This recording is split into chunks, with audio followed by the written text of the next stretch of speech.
Hello, my name is Marcus. I'm the compiler of a collection of therapy quotes entitled 1001 Windmills of the Mind, a collection of quotes taken from what's often called the psychodynamic or the psychoanalytic perspective, which long ago, as I understand it, was referred to by some as philosophical medicine or narrative medicine, helping one to be their own narrative medicine practitioner, their own story doctor. The idea being is that if we can know ourselves, the conscious self and the unconscious self, the totality of the two, to know ourselves, not just the conscious self, but to have some understanding or some glimpses of what our inferring mind is telling us about what's in the unconscious self. So to know thyself means both the conscious self and the unconscious self. And when we make something conscious that was previously repressed, denied, unconscious, disassociated, split off, unseen, unrecognized, unsymbolized, uncaptured or something, but it's recorded in what's called amnesic memory. And then in that unconscious, it's a lot of energy in there, a lot of life force in there. And if that unconscious energy is bound up with painful memories, then all that energy, generally called id in the unconscious, serving those a traumatic script of a painful interaction with the mother, and then that's considered unfinished business with the mother. And then in a theory called repetition compulsion, where the person recreates in the present what happened with the mother symbolically with others in the present and transfers the past into the present, because the baby doesn't understand time, so he's in a state of infinite mourning, timelessness, mourning, timeless trauma. So in the present, still the past. The present is like a new edition or replay of the past. The present is sometimes called the presenting past. Or we transfer the past into the present, recreate the interaction with the mother that caused the trauma, which is what we're talking about here, attachment trauma. Recreate that scene that caused the attachment trauma in the present in a sort of a metaphorical, staging, symbolic theater kind of thing, but see our emotions in that past theater thing. And the fantasy is we can somehow magically change the past, undo the past, correct the past, get the love that was needed in the past, that kind of thing. But the reality is the baby was traumatized, but he doesn't understand time. So there's the confusion. The trauma clicks in the repetition compulsion to see if you can undo it, but he was traumatized. Right? So you don't just erase that painful memory. So because he's in a state of timelessness, not knowing time, but he was traumatized, so he's going to repeat. So the main metaphor we've been using throughout the series is by one of our mentors, Edmund Burglar. So neurosis, back up a sec. We're talking about a thing called attachment trauma. Underappreciated phrase, attachment trauma. The baby must attach to the mother. We all get that, we all know that, nobody doubts that. No baby can make it on their own when they're born. All of his life force, all of his energy, all of his craving. Today's author, Mr. Lay, Wilfred Lay, calls it craving. All of the child's craving or life force is object seeking. All of his energy, all of his desire, all of his force, whatever we call it, elan vital or something. All of his that spiritual push or power or life force. Chi, I guess is it chi, is that right? Prana, is that right? All of that energy that the child has, all of his life force, let's just stick with life force. All of his life force is to connect with the mother. Now, of course, this implies a safe connection, known as a secure attachment style that allows the child to get his developmental needs met from birth to 3. And so we'll talk briefly about that part in a minute. My regular spot's occupied, so luckily I might be able to use this place for a little bit. We'll see how it goes. Actually, the last video, yesterday's video at the other venue, wasn't bad.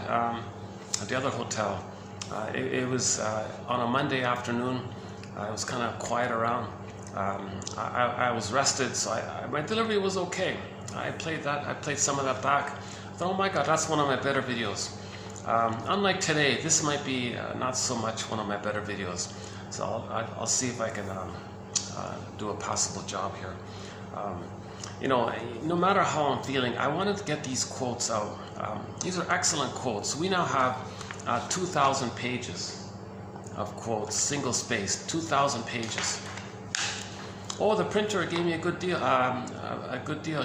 They said that a print on demand of 1001 Windmills of the Mind can now be had for,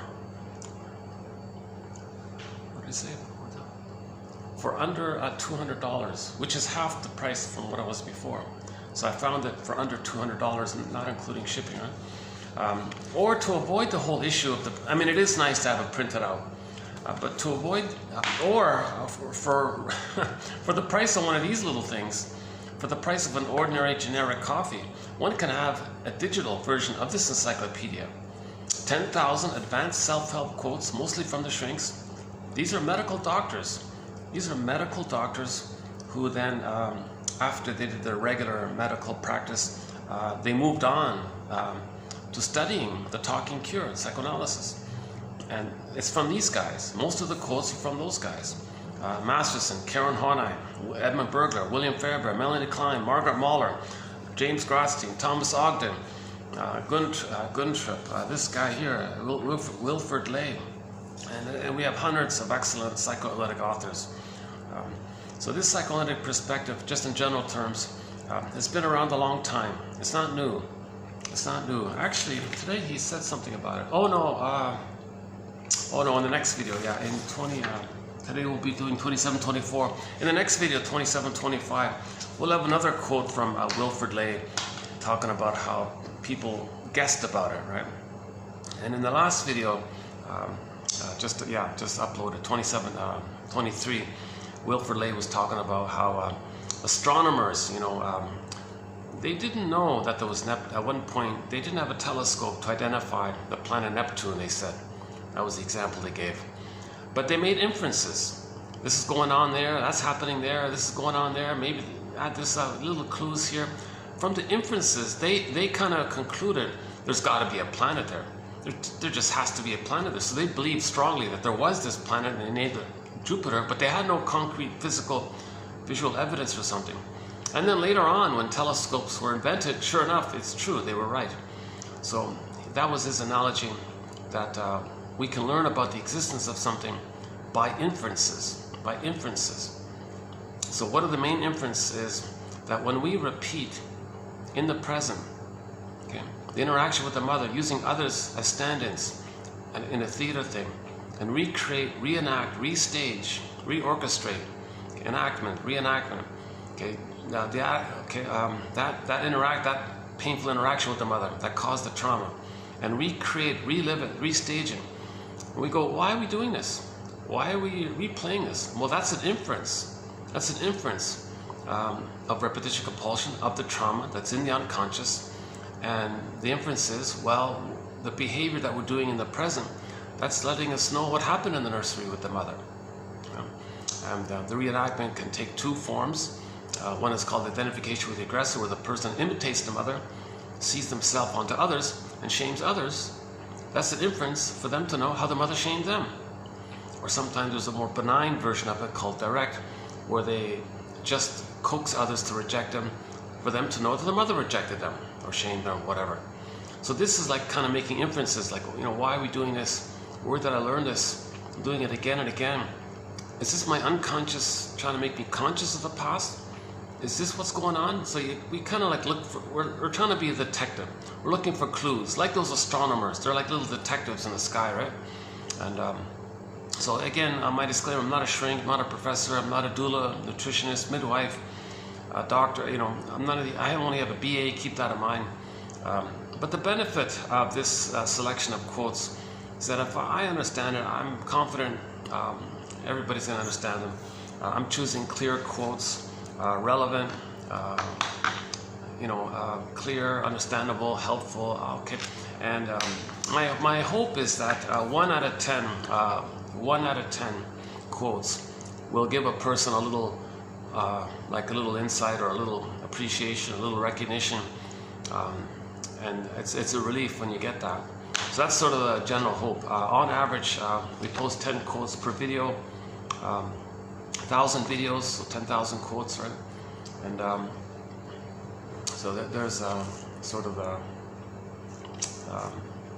there's sort of the spirit of that 1 out of 10 quotes. So in each video, if you click the more link, you'll get the quotes posted below. And if you read them through, I'm confident one might be of interest, or put it aside, let it incubate, revisit it, look it up, check it out. Maybe just one serves as a prompt to free associate from, or one's like a stepping stone for a better idea, or one's like a clue or something, or one maybe eliminates something and then it frees you to find something better. So we're being a detective here. These are invitations for mutual exploration, ballpark approximations, hypotheses, speculations, theories, etc. No, like set perfect answer here, right? We're trying to be a detective here, yeah? A psychological detective, existential detective. And when we make something conscious that was previously repressed, the image is Hermes flies across. That's narrative medicine. The image of Hermes, or sometimes it's a bird, and the bird has a message in its beak, and it's delivering it to us, and we read the message. That's a message from our unconscious self to our conscious self, and we get that message. So that kind of flight of energy coming to our consciousness and being able to articulate that. That's the narrative medicine. That's story. That's part of our story. It's called narrative medicine. Okay, making the unconscious conscious. Where it was, ego shall be. The famous quote from long ago. Right? So that's the general idea. We want to use these 10,000 quotes to make us more conscious of ourselves. If we're more conscious of ourselves, then we have more of ourselves. We're more connected to ourselves. That's the natural state of affairs. The more connected we are to ourselves, then the natural expression of that self-connection being in our home. We all live in a psychic house called the soul castle. So if we're in our home embodiment, our ontological self, our psychological self, I feel that for I amness self, the sense of self, we have that kind of ontological connection to ourselves. The natural expression of that is the animating of the golden ball, metaphor of the vibrancy of our feelings. And there's a wide range of feelings, needed feelings, appropriate feelings, aliveness of feelings, right? Like the sun or radiance. So we feel that's the pleasure, and joy runs the console. In normal development, joy runs the console. Reference here is the Disney film Inside Out, 2015 film called Inside Out. Joy runs the console. Normal development, joy runs the console. So we saw in the film, joy and sadness got zooped away. What's left? Anger jumps at the console. The fear gets easily overwhelmed, then it goes to anger. The first stress response is the flight. But the baby can't flee from the abusive mother. The baby can't run. Where's he going to go? So it clicks over to the anger. And then one corrupt, we had a good quote from Althea Horner. There was this corrupt, money-making, money-grabbing, self-help scam. And they took a lot of money from people. And they said, here's the solution. Here's a pillow. You can hit the pillow. The point is to make people conscious. It's not about recognizing that you're angry. Why is the person angry? Why is anger at the console?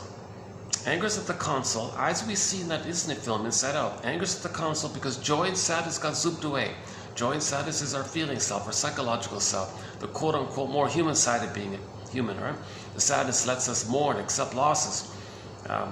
Joy includes gratitude and reparation, and a more deeper tenderness, affection, kindness, being an elder late in life, spontaneity, play, generativity. This whole spectrum of the fullness of our humanness, right? That's the quote-unquote more human side of being human. The joy and sadness come from that realm, and that's zooped away. Shall I compare thee to an onion? Why? Why did joy and sadness get zooped away, causing anger to appear? Well, F and N, feelings and needs. F and N, feelings and needs. So just in general, in the most broadest, in general terms, when the baby's needs, when a person's needs, when needs are met, the feeling is pleasant. F and N, needs and feelings and needs, they're linked. Okay? If the needs are unmet, the feelings will be unpleasant, distressed. So what's the child's need? For his emerging self. The child's born with an emerging self that's trying to emerge, his individuation, his psychological birth, his sense of self, who he is, knowing his interests, and having a conscious ego to express his interests, and that would be love and joy and pleasure, to express your uniqueness. But you gotta, right? So the child has developmental needs for his identity. Okay, so drum roll please. This underappreciated phrase. The child needs a secure attachment style. Another underappreciated phrase. The child needs a secure attachment style. If he doesn't get a secure attachment style, okay, joy, sadness get zooped away, anger's at the console. So you go to the self-help guru and say, oh, beat the pillow.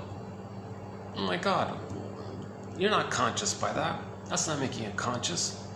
Okay, so Alita Horner simply said, well, the issue is not the pillow.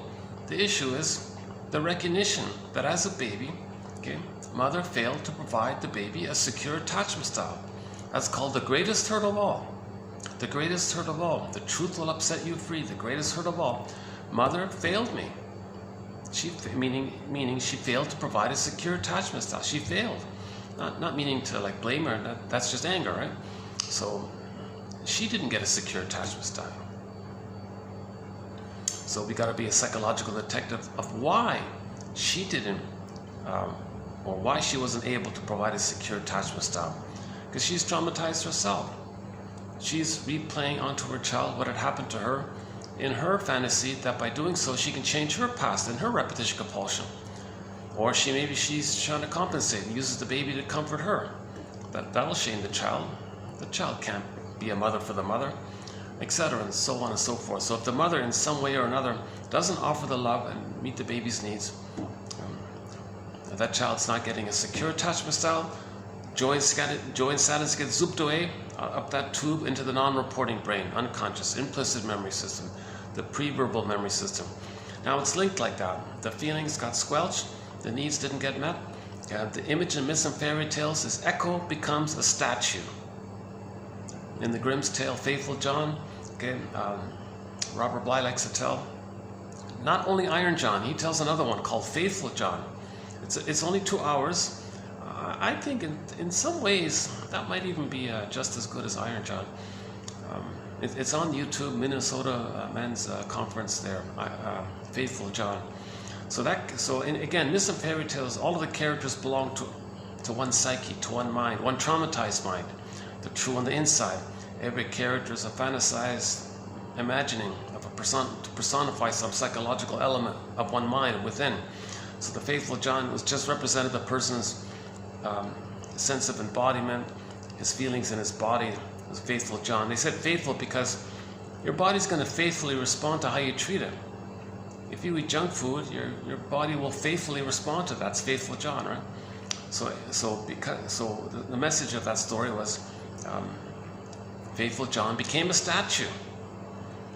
Echo became a statue, and then we can play the song "Turn to Stone." I'm not a fan of the band or anything, but this means the inner life becomes petrified, turned to stone. Frozen is the most common image is the freezing, like the frozen woolly mammoth in that block of ice up in Siberia somewhere. Jeanette Paris, self-help author, calls it emotional hypothermia. Maybe that the issue of prenatal shock trauma led to emotional catatonia, but that emotional catatonia kind of like the emotional coma, like it's stuck like that. That kind of also conveys the image of a statue, right? The emotional coma. Okay. But in more user-friendly terms, it's called affect phobia, fear of your feelings, the jargon is alexithymia. Alexithymia. No, thymia, words. Mia, feelings, from the ancient Greece or something. Alexithymia means no words for feelings because the feelings were squelched. The needs weren't met. Baby cried. Mother gaslit the baby. His identity, his needs, his feelings, his whole inner life frozen. So how do you have words for your feelings if everything's frozen? You don't have access to your feelings. It's called alexithymia. So if you want to sound a little more formal, we might say alexithymia. Or if we're so afraid of it, maybe affect phobia. Or if you want to use metaphors and images, okay, statue, petrification. So for the petrification one, I'm still temporarily borrowing the image from the sitcom The Many Loves of Dobie Gillis. There was a character in that sitcom from the 50s. of a guy who had this odd habit. It was so odd, it must have been like a highlight. He would collect petrified frogs. Either he was saying that he felt like that, and one shrink in one episode actually referred to it as having emotional catatonia, and the petrified frog was a image, like an artwork or something, like an expression of how he feels. Okay, so emotional petrification. So the petrified frog as a symbol for how we feel like that petrified frog. It's not literal, it's just it points to your feelings, it's an approximation. Just like art approximates how you might feel, that kind of thing, right? So, hold on a second.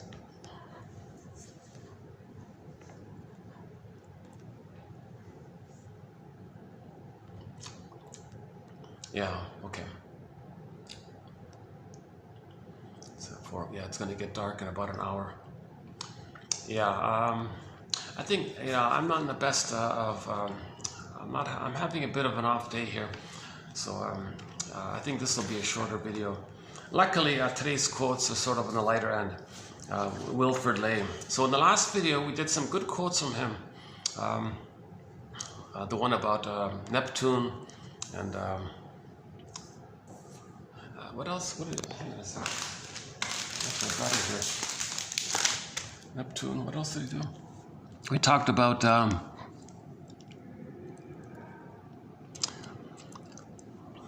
like if you make mistakes, well, maybe the unconscious. That's because of the unconscious wish or unconscious desire, right? Like if you're late, well, maybe you didn't want to be there. Your unconscious made you late because in reality, your unconscious didn't want to meet that person or something. So that's like an example of the existence of the unconscious. We talked about the gambler issue. Yeah. So go to the last video about the gambler issue, right? So repetition compulsion. The baby had an attachment to the mother, but he was rejected. Repetition compulsion. How do we replay that? With the fantasy we can change the past. Well, transfer the alluring, but refusing mother onto the casino. It's alluring and refusing. So you go there, you feel connected to the mother, but so you feel some pleasure because you're connected to the mother, but the condition is you got to take the rejection of the mother. So people, how do you recreate that? You go to the casino, have this great allure, there's the promise of the mother, so you feel connected to the mother, but you're going to be rejected. So you feel that's called the pleasure in displeasure phenomena, or the pleasure in displeasure principle. His jargon is psychic masochism. Right? So that's like a symbol, an inference, back to the inference. That's an inference that in the nursery, he had a great excitement, a great hope, allured, great promise, meaning great promise, but he was rejected. Go to the casino place, alluring, great promise, might win $1 million, and you're rejected. And you're kind of stuck like that. And Burglar gave the example of the guy at the fruit machine, the slot machine. I didn't know this. They sometimes call it the fruit machine because you see the little fruits or something. Anyways, at the slot machine, he said, that's a cold, refusing machine. Not like the mother. So he compared the slot machine as a symbol or metaphor, but the mother was like that, cold and rejecting. He puts in the promise, he puts in money, right? And pulls the lever, promise, great hope, rejected. That's the interaction the baby had with the mother. Mother, rejected. Put money in, promise, hope, right? Rejected. But him going to the casino gives him some kind of feeling of connection with the mother. The baby would rather have a rejecting mother than no mother.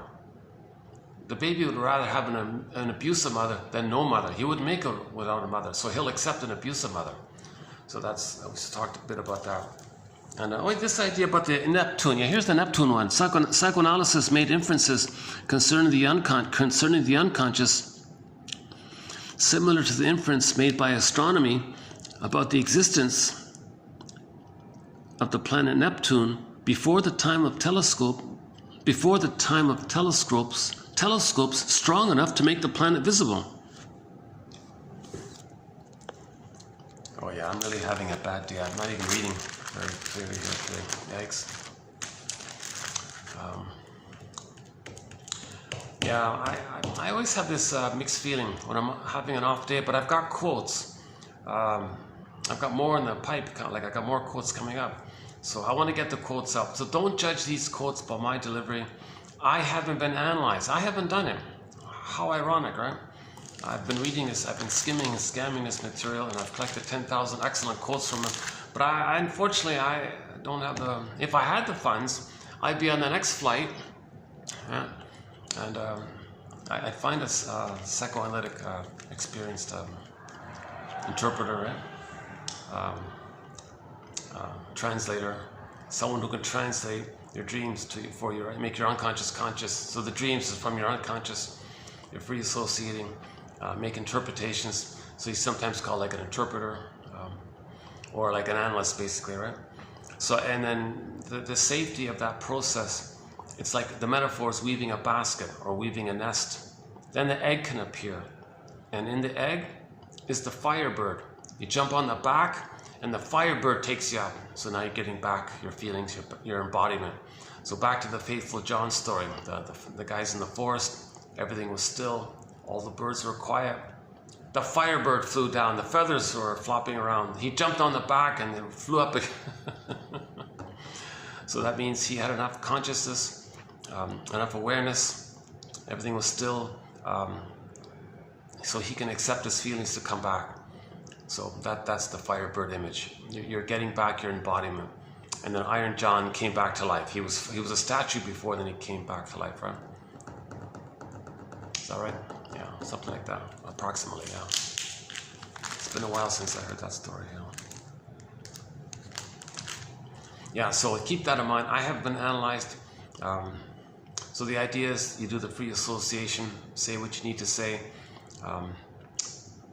Now, you may be hesitant because if you're projecting a parent onto the therapist, you're going to anticipate rejection, so now you're resistant. But you realize he's not the parent, so you withdraw the projection and say what you want to say.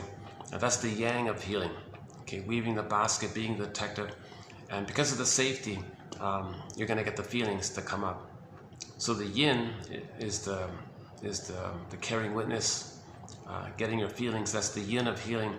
But the act of free association, reporting your dreams, saying what comes to mind, that's like the yang, that's like the active. So we need the yin and the yang of healing. And it goes and it circles around, right? So when you feel safe, you're going to free associate more. That's the yang. Okay, so when you feel safe, that's the yin. From that safety, you're going to feel free to free associate. What's the yang? As you're doing more free associating, it's the yang, you're going to get more feelings. So now, hence that famous Tai Chi symbol, right? The yin and the yang. Beautiful, powerful symbol. That's a great symbol of the healing journey, the yin and the yang. We need both, right? So these quotes are really just mainly about the yang, of course, right? The yin part, a person has to find someone safe to talk to. But we can, to a degree, we can also be a bit of a caring witness for ourselves.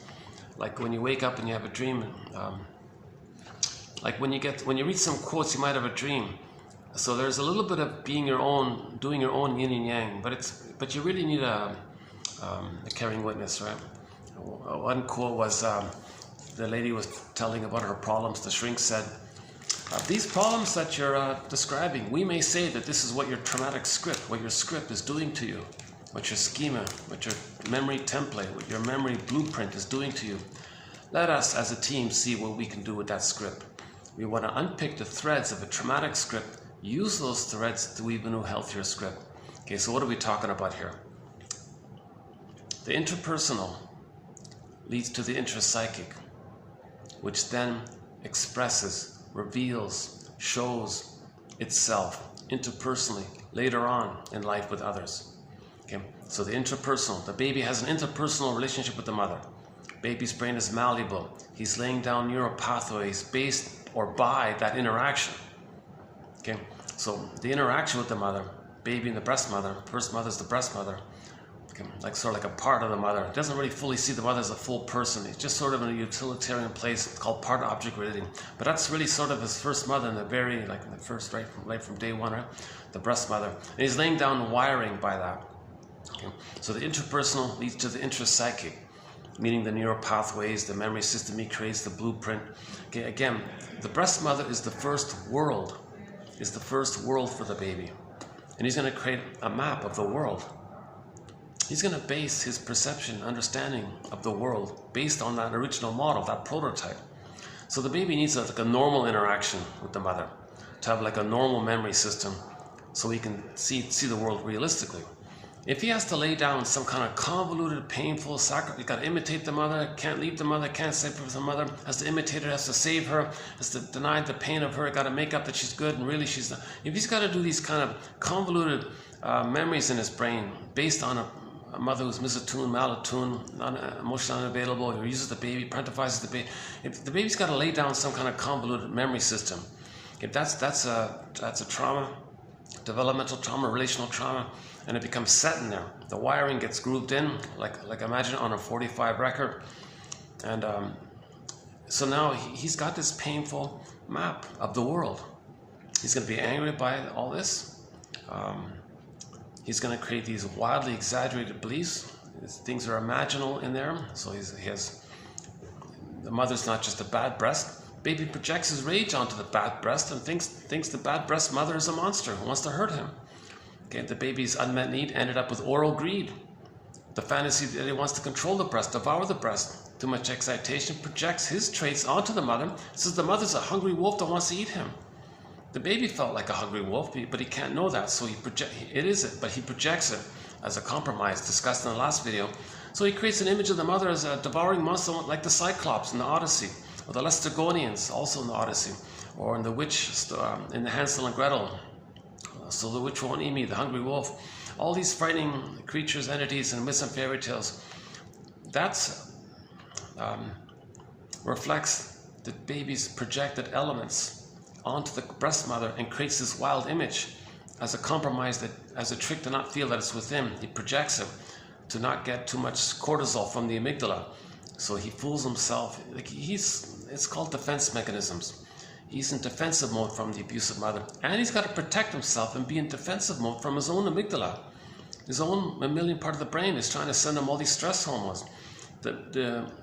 So the baby says, hey, mammalian part of the brain, I know you mean well. You're sending me these stress hormones because I got to get out of here. I know you mean well, but I can't flee. I don't have motor skills. The mammalian part of the brain says to the baby, well, I don't like this. Well, neither do I, the child's mind might say. So the mammalian part of the brain says, well, it seems to me you're backed in a corner. I'm going to send you more stress hormones. Oh my God. Now the fear part clicks into the anger. He can't do much with the anger. He can cry or whatever. And he's getting more stress hormones. Now he's entering into the fantasy realm where he wishes he can just devour the breast, control the breast, make the breast be a loving mother breast or something. So now he's into this imaginal world. But he still is going to get too much stress hormones. If the baby gets too many stress hormones, he might have organ failure. He might have an immune issue. Part of him going against another part of him, right? So he's got to protect himself. That's called a defense mechanism. So he does a thing called projection. Okay, to tell the brain to stop, or to trick the brain to stop sending him all these stress hormones. He's going to make the brain think that the baby, the child, doesn't have needs and feelings by attributing his needs and feelings, which would become rage and oral greed, onto the mother, and make an imago of the mother as being enraged and having oral greed. And that relieves them a bit from the stress hormones. So it comes at a huge cost because the mother's not a monster that wants to eat him, but he's got to think that to protect himself. So that's called the paranoid schizoid mode of experiencing. Because if he thinks the mother's a monster that wants to eat him, to take in the powder stuff or whatever the mother's offering, he's got to trick himself to feel safe enough. So he'll hallucinate a goddess mother, supremely, divinely, heavenly, beautiful, sweet, unconditional, reliable. Okay, fill in the blank. He's got to create like a paradise, like a heaven breast. Yeah. Okay, let's back up a sec. If the baby's nursing and everything's okay, he's in heaven. He's one with the beautiful mother. He's in heaven. Okay. If she's doing it wrong, the bad breast experience, Okay, it's not just a bad breast experience. He projects his shame. He's shamed by the bad breast experience, so now he's in metaphorical hell. Shame, the burning, biting feeling. Okay, so the hell scene in Myths and Fairy Tales is a metaphor for the emotion of shame. Shame is this burning, biting feeling. So he's already in hell already.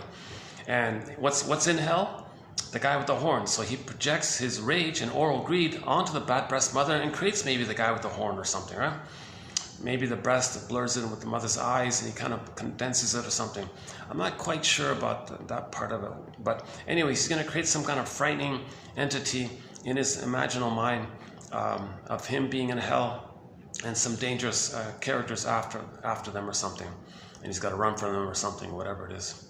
Or make a deal with them or act like them or all these stories in this area. So if the baby's feeding and everything's okay, that's his mother. He's one with the mother, that's his mother. He says, oh, there's my mother, great, awesome, everything's normal. Okay, mother's on the phone, absent, unavailable, something's going on with her, confused, doesn't want to do her job or something as a mother. Okay, baby makes her a monster. That's not my mother. No way. That can't be my mother. I can't think that's my mother. The baby can't accept the reality that that's his mother.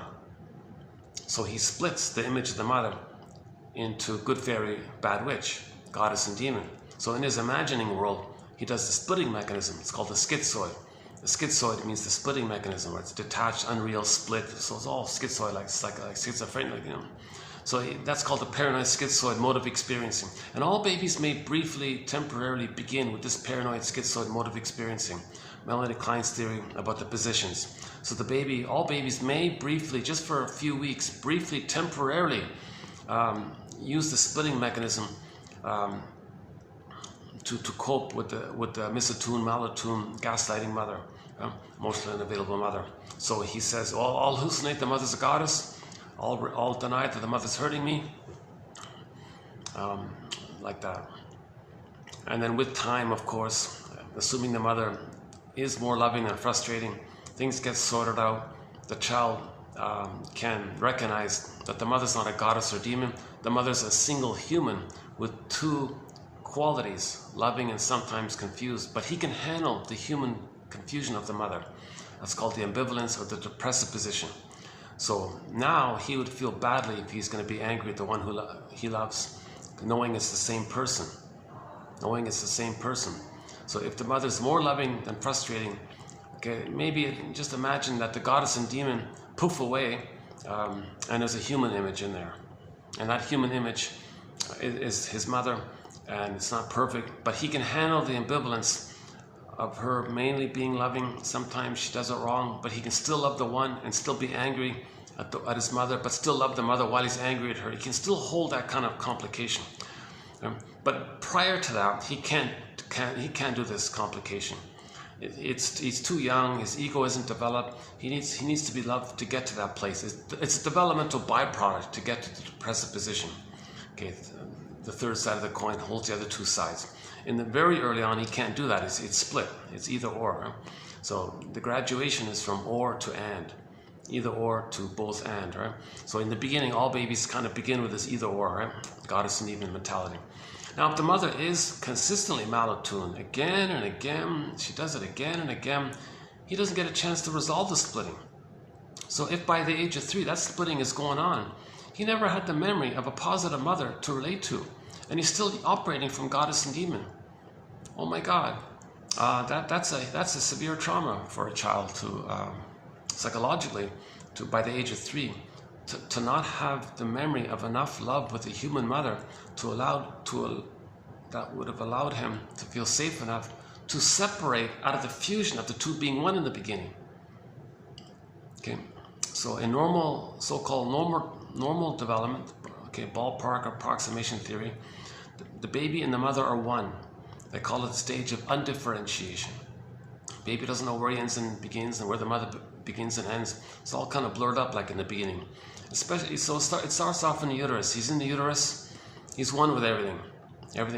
He's everything. The mother's him. We're just there to serve him. Needs automatically met. Eyes closed, floating around in the amniotic sac, oceanic feeling, oceanic oneness, needs automatically met. Everything around him is for him, takes care of him, meets his needs. Is the whole thing just him? Or is he like the center of the universe and the universe just takes care of him? Or is it all just him and it's like just him and his hall of mirrors? So that's called like an infantile megalomania. And the power of the mother is his power. So now he's got his golden ball, so he's happy. Joy's at the console. Imagine a baby cloud blurred in with the bigger cloud, and then the baby cloud thinks the bigger cloud is him. That's called infantile megalomania. The power of the mother is his power. So he's got his golden ball. He feels powerful, alive. Robert Blythe jokes, times were good. Hence that joke, we spend the first 9 months of life trying to get out of the womb, and the rest of our lives trying to get back and kind of thing. So the baby's considered to be in paradise. Paradise, Garden of Eden, Shambhala, Shangri-La, Nirvana. He's in heaven. He's in paradise. Yeah, and heaven. Right? Assuming he's not experiencing prenatal distress syndrome.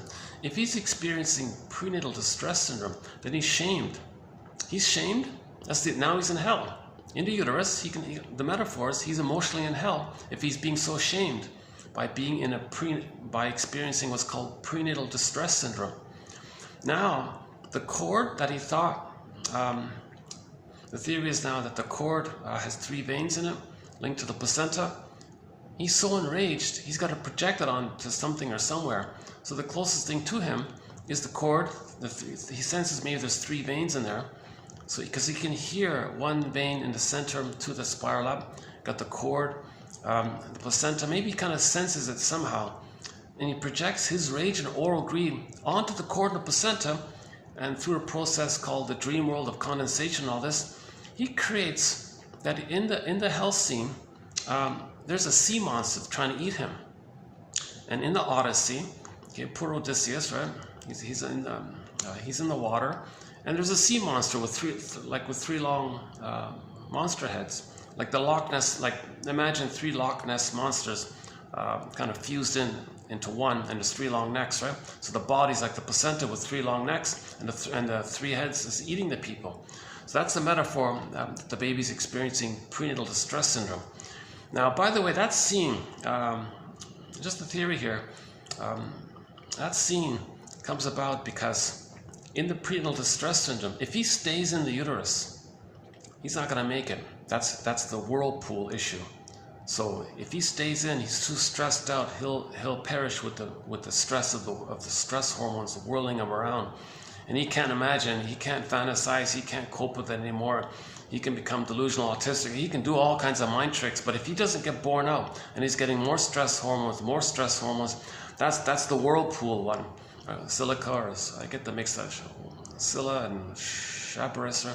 One of them is the whirlpool. So he's got to be born. He's got to get out of that. But he's weak. He's very weak. He's very weakened by being in an unwelcoming womb, being stressed out in the womb. Mother arguing, drinking, going to heavy metal concerts. The baby's stressed out, and maybe the cord is twisted around him. Baby's kicking. He's stressed out, kicking. The cord twists around him.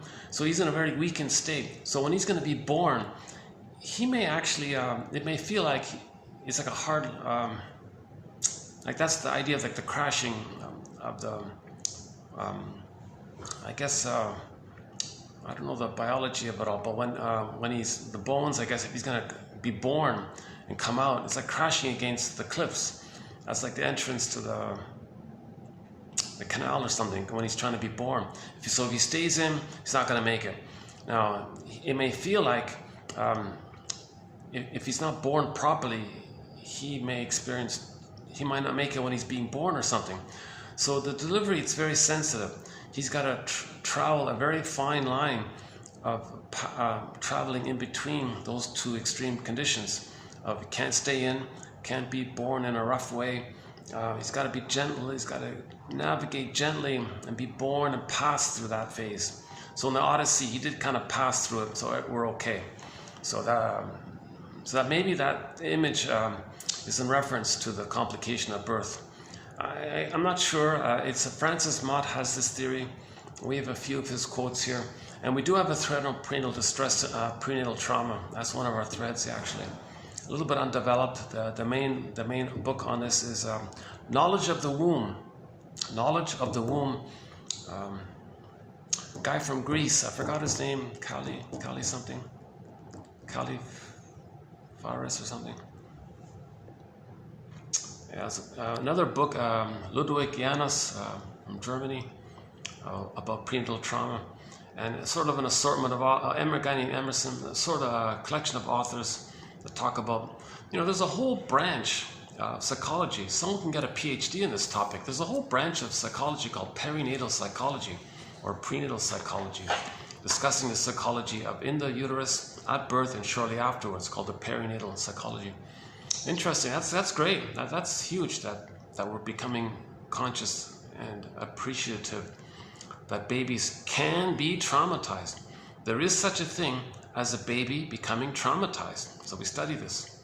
So it exists. Babies can be traumatized. That's what the shrink said about Maynard Krebs in that show, that he had prenatal shock trauma and emotional catatonia. And that's why he was so hypersensitive. So the comedy was he had ESP, so sensitive. Where did he get that sensitivity from? Well, a lot of this hypersensitivity, so-called mystic and all this, and maybe it's trauma in the uterus. So the episode is entitled The Mystic Powers of Maynard Krebs. A funny episode, yeah, The Mystic Powers of Maynard Krebs. They have 3 shrinks on there. The first one said, Maynard Krebs has the Mutter complex. That's just a cliche about psychoanalysis. The mother complex just means the person didn't get enough love to know himself. That's the mother complex. He didn't feel safe with the mother to know himself, so he's stuck there with the mother waiting for mother's love. The only way for the child to differentiate psychologically from the mother if he feels safe and loved enough to do so. If the mother doesn't make it safe and the baby's terrified of his mother, there's the irony. The baby's terrified of his mother. There's no way he's going to leave her. He needs her even more. He thinks he's got to save her now to get her love. And I was going to imitate her and act like her. He'd reject himself and treat others the way his mother treated him, thinking he's being loyal to her. That's called the mother complex. So he made that joke. The second shrink said the one about the catatonia, emotional catatonia, prenatal trauma. The third one said some nonsense or something. Yeah. One sec. Nice little room here, yeah. Oh, this is great, yeah. Monday, yeah, this is great. This is peak tourist season, but sometimes Mondays and Tuesdays, a lot of shops are closed on those days, yeah.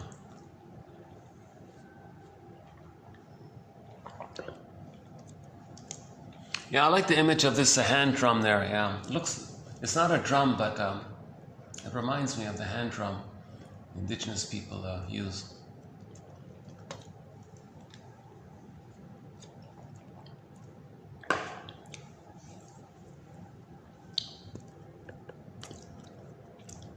See, normally when I need to take a little break, I'll play a song, so sorry about that. Once again, don't judge this by my delivery. I have anxiety.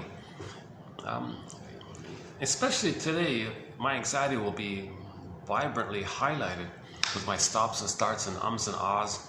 I'm not even fully, I didn't get a full rest yesterday, so I'm kind of I don't feel present today.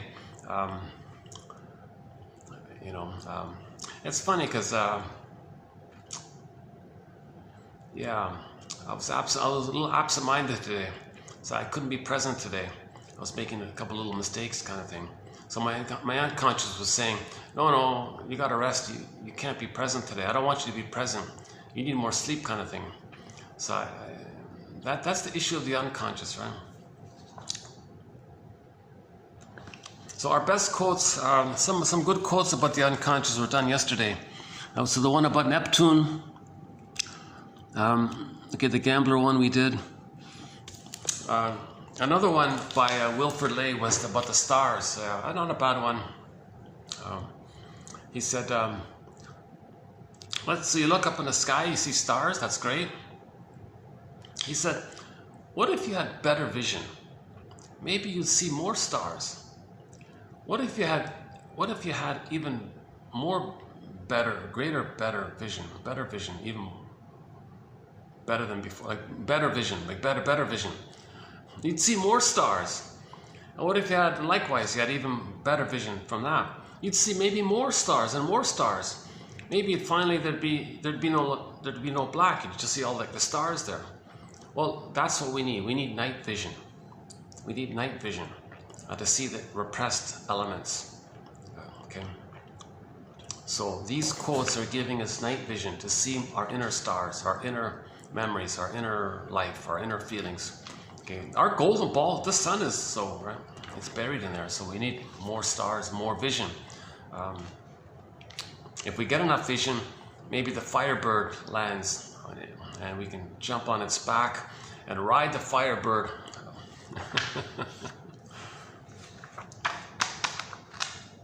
What else was yesterday?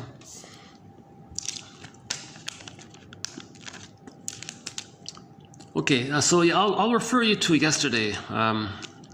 We spent some time. We spent 3 hours on this, so it wasn't bad. Yeah, one of my favorite ones.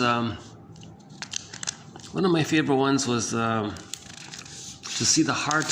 What was it again?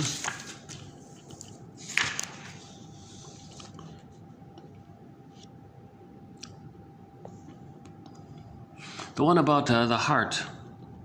Is that in here? Hold on a sec. Oh, here it is. Yeah, in psychoanalysis, which is the only means as yet discovered for penetrating for any distance into the depths of the unconscious, we have a method by which, if it is rightly carried out, we may be relieved of a great deal of worry which besets our modern urban existence, a method of understanding and therefore of better appreciating our fellows, of reading their hearts behind their actions, of reading their heart. That's empathy, that's the reflective function. One guy calls it to mentalize, to realize that the behavior is an expression of the intrapsychic. So a person's cry for love, okay, his behavior is a cry for love, in other words, which makes the passing show have for all of us a deeper meaning and a greater interest. So psychoanalysis helps us to read people's hearts behind their actions, their positive intentions. Mainly it's the cry for love. They're repeating, replaying, reenacting the cry for love. Now when a person replays, recreates that original cry for love, it takes two forms. The more difficult so-called perverse or perverted form is called identification with the aggressor, where in the new situation, they play the shaming mother. They reject their soul, see their soul, project their soul onto others. They still have the wounded soul, but they deny it. So it's repressed, it's projected. So they see themselves onto others. The memory, the record says mother shamed them. They play the shaming mother who shames them. They're loyal to the mother. They become the mother in trauma, trying to save the mother, be loyal to the mother, have a connection to the mother. Baby must have a mother. So they've identified with the mother. When they identify with the mother, where's them? They see themselves outwardly. Seeing themselves onto others, they're going to shame others, thinking they're shaming themselves, therefore being loyal to the record, which says the mother shamed them, and they've identified with the shaming mother who shames them. So when they shame others, thinking others are them, they think they're being loyal to the record that mother shaming them. For more on this point, I spent a fair bit of time yesterday. I think I did an okay job last time. Yeah, I spent a fair bit of time in the last video. 27-23, the one with the stars in the background. I had the backdrop, just by accident, they had these butterflies, like a deco butterfly thing. And with the lighting effect reflecting on the butterflies, it looked like I was on a spaceship, and it was like a sunroof, and the light off the butterflies made it look like stars on a space. It was a funny little scene there, yeah. I loved it, yeah. That video was okay. My eyes were brighter. I was more alert. I could look into the camera more clearly. I feel a little not present today. You know. But so again, once again, my third request here. Please Judge the quotes for the quotes. I'm just passing them along. Yeah, that was a good one. I like that one about the hearts. Reading people's hearts behind their actions. We did the Piero Giovanni quote, yeah. And oh yeah, the wrench the truth one was okay, yeah. With a childish complacency, we take what we have for what we desire. Because our desires are so strong that they would make it seem that we simply couldn't stand disappointment. And the only way not to be disappointed in the majority of the situations in which we find ourselves is to wrench. Like you take a wrench, like you twist, like you turn the truth, twist the truth, force the I don't know, like turn the truth somehow to fit our desires. So you can imagine a person who's lonely, sees a pretty girl, she doesn't like him. Well, he'll wrench the truth that she doesn't like him because his desires are so strong. He'll distort the truth and believe that she likes him because that's his desire, that's his wish, kind of thing. It's not a bad one. So yeah, again, we talked about that last time. Well, yeah, we talked a little bit about the dreams. Yeah, okay, about the dream one. One about transference. Okay, one about the... Okay, like... okay, there's a tough one here about... you know, cigarettes and pipes and candy, chewing gum and tobacco, that kind of thing. Is that a symbol for something infantile, more primal? Is it a symbol for triggering something pleasant in the past? Yeah, he also has that quote about stimulating beverages.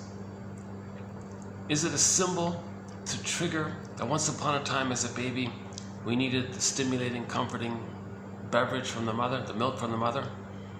Do we drink? So his theory is that this issue with alcohol, okay, is a symbol to regress to the comfort of getting the stimulating breast milk from the mother or the powdered stuff. Now Windmills says the mother didn't offer her maternal spirit, so the synthetic spirit, the metaphorical spirit, ironically called spirits, alcoholic spirits, right? As a symbol or synthetic symbol, not real, it's a symbol to metaphorize that the person didn't get mother's maternal spirit. If mother's maternal spirit was there, that need was met, you're good.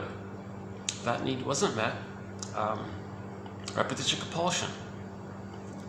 You had the promise and the rejection, like the casino. So you drink the alcohol, you drink the beer, whatever. You got the promise. What is it? Jocose. So you're excited, the jocose, jovial, right? And then the four moses, right? The jocose, the bellicose. Now you're angry, now you're bellicose, like you were excited, you're happy, now you're angry, because now you're crying, you're colicky, mother, you're angry, you're shouting. So you're excited, the promise, jocose, bellicose. Then I think there's the remorse, then the regret afterwards, the disappointment, morose. Remorse and morose, one of those two. Yeah, so a burglar has, I have to look it up, yeah. It's been a while. We don't have a thread on alcoholism and cigarette smoking, but occasionally, once in a while, a quote might trickle in. So I'll include it for the possibility of creating a new thread in the future on those two. That's a tough one for me. We do have a thread on emotional eating, so there is a commonality there, and maybe it's just a question of degree.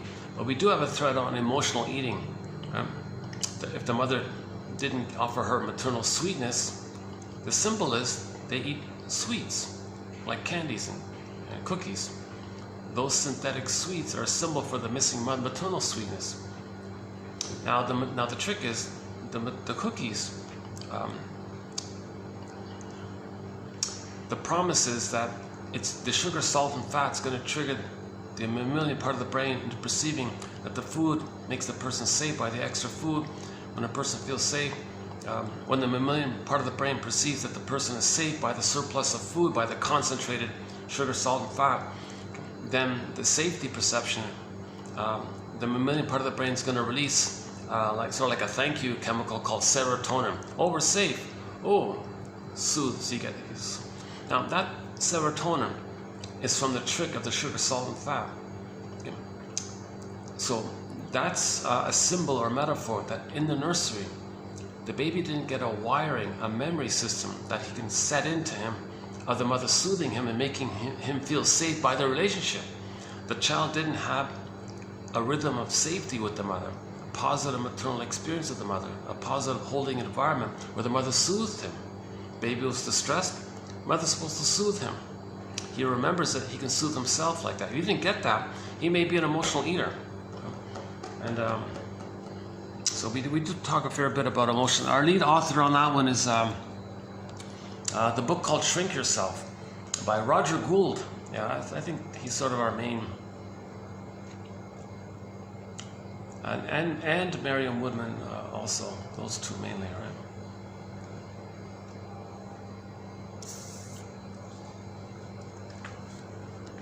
Yeah. Okay. So yeah, that's yeah. Okay. So yesterday was good. Yeah, I liked yesterday's video. So let's just leave it there. Yeah. And prior to, okay, what else? And prior, and then the day before that we did Grotstein. Yeah. Okay, Grotstein about humor. We did some very good quotes about humor by James Grotstein and Martin Bergman. These are very good quotes here. Yeah. I recommend this one here. 2721. We did some by Enrico Jones, Peter Fonig. Yeah, okay, these are good. We did some more, and prior to that was 2722, more Grotstein, and Wilfred Lay as well. And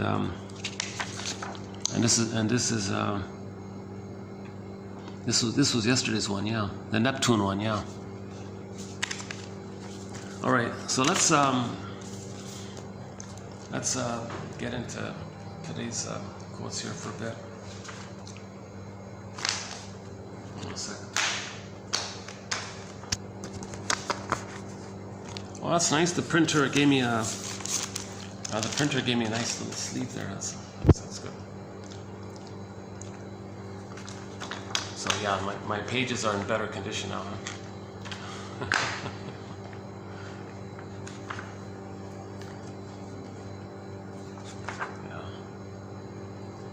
A lot of nice people. There's a lot of nice people all around here. Feelingful people, sympathetic people, sensitive people. A lot of nice people. They know themselves, they see others, intuitive about others. Yeah. People are kind. There's a lot of kindness out there. Yeah.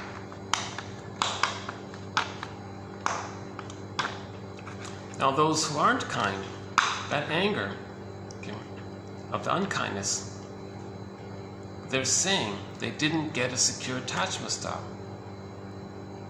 So they're angry at the mother. The world is the mother. The breast that rejected them, they transferred it onto the world. Now the whole world is the breast mother that rejected them, so they're angry at the world.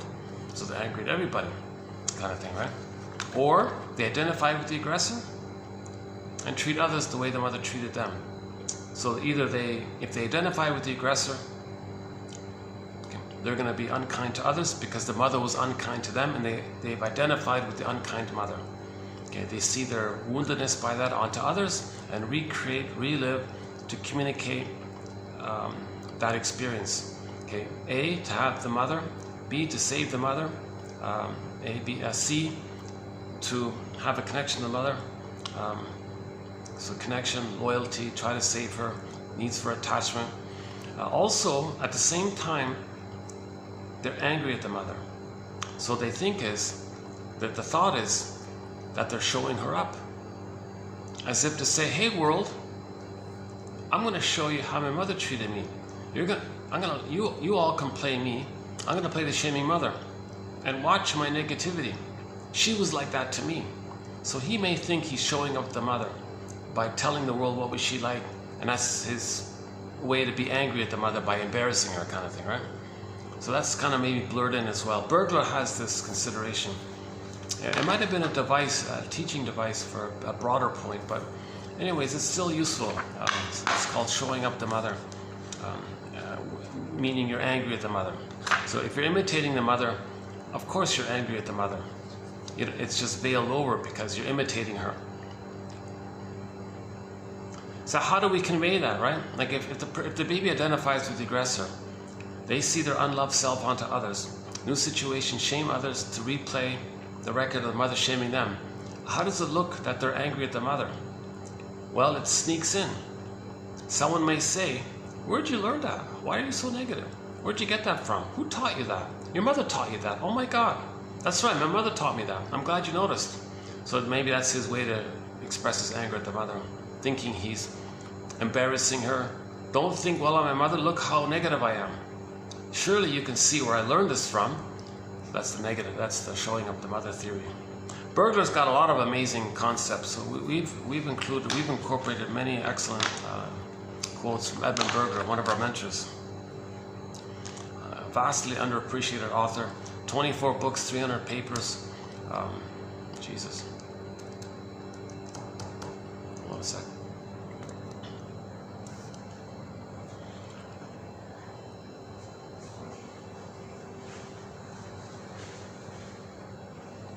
Yeah, now this would be a good time to play a song, yeah. Especially when I'm tired.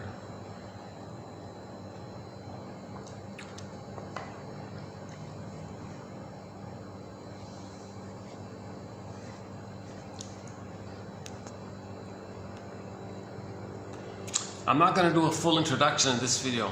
I've done them in most of the other videos. Suffice it to say that the baby experienced attachment trauma. The trauma clicks in, what's called repetition compulsion, with the fantasy that by repeating it, we can somehow change the past. Paul Libby Russell says, think of them as synonymous. Now the repetition compulsion, back to Burglar, back to his metaphor. So, the cry for love. Everything's love or a cry for love. If the child's needs are met by age of 3, he has a conscious ego of the recognition of his interests, which he expresses. That's his love. Expression of love. It's meaningful, it's pleasurable. He's got a wide range of feelings. The golden ball is there. Joy runs the console. If there's a loss, okay, he can let sadness run the console.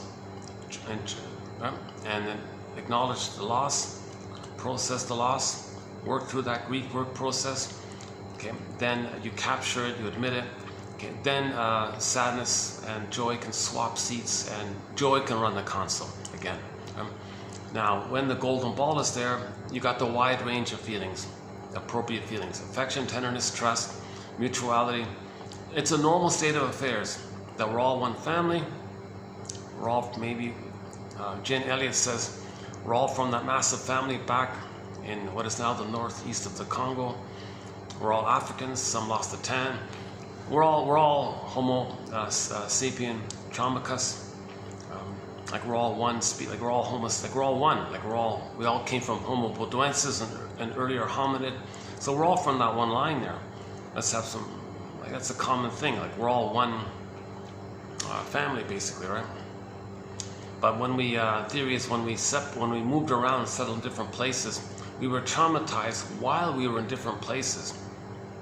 And then when you're traumatized, you project, repeat, okay, village to pillage, prejudiced personality, okay. So we went from the global village, tolerant personality, I'm okay, you're okay, Homo naturalis. 10,000 years ago, the mismanagement of our serotonin and discoveries, we didn't know how to manage it. So the whole story about this, so 10,000 years ago we became Homo traumacus. Someone said Homo economicus to emphasize the greed and the envy and all this, or Homo short-sellicus. Let's just say Homo sapien traumacus. We became a traumatized version of ourselves. So we have a thing called, now it's up to 50. We have 50 symptoms. 50 symptoms of Homo traumacus. So that's a body, I need to be like at a rested place to cover that one. That's a good 2 hour. It's an emotionally draining, it's an emotionally exhausting topic. Yeah, definitely not today, but soon we'll revisit it. No, it's not 50. I think it's more like 46, maybe 47. I haven't done the final count. I'm debating whether or not to include the CIRC word in it, because we have a quote on it. I haven't included it yet, about how that might have been a tool to create traumatized babies. And when they're traumatized, they identify with the aggressor, treat others the way they were treated, and that's one of the mechanisms to pillage and plunder. If the baby felt his mother plundered their soul, pillaged their soul, gave them emotional poverty, they identify with the aggressor and go out and pillage and plunder and so on. So we talk a fair bit about that. That's a huge one, yeah. I'm still undecided. The jury's still out, huh? Should we include that one? 1,000 videos, 1,000 hours of commentary. In the last videos, the first time I mentioned the CIRC word, and here I'm mentioning it again the second time, but I haven't fully got into it yet. Let's finish the point about the record, the 45 record. So neurosis. Neurosis means there's an inner conflict.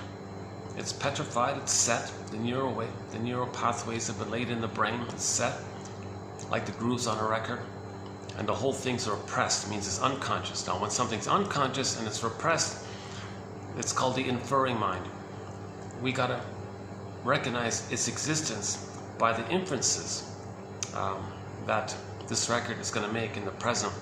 And we got to observe and be a detective and identify the inference, so we can discover the inner Neptune.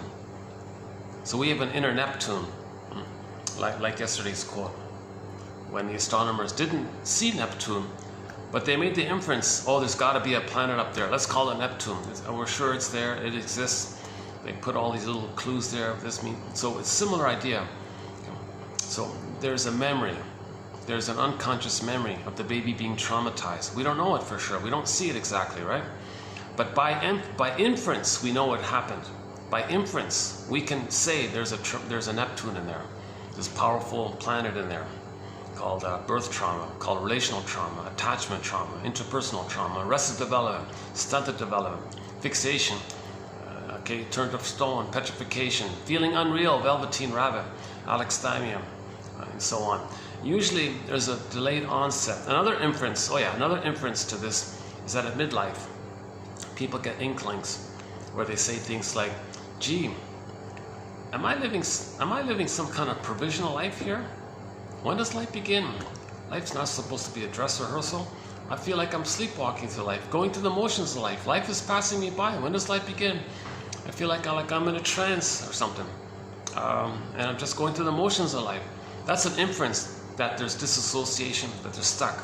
In trauma, we disassociate as well, right? We go in a swoon. Emily Dickinson's poem about trauma.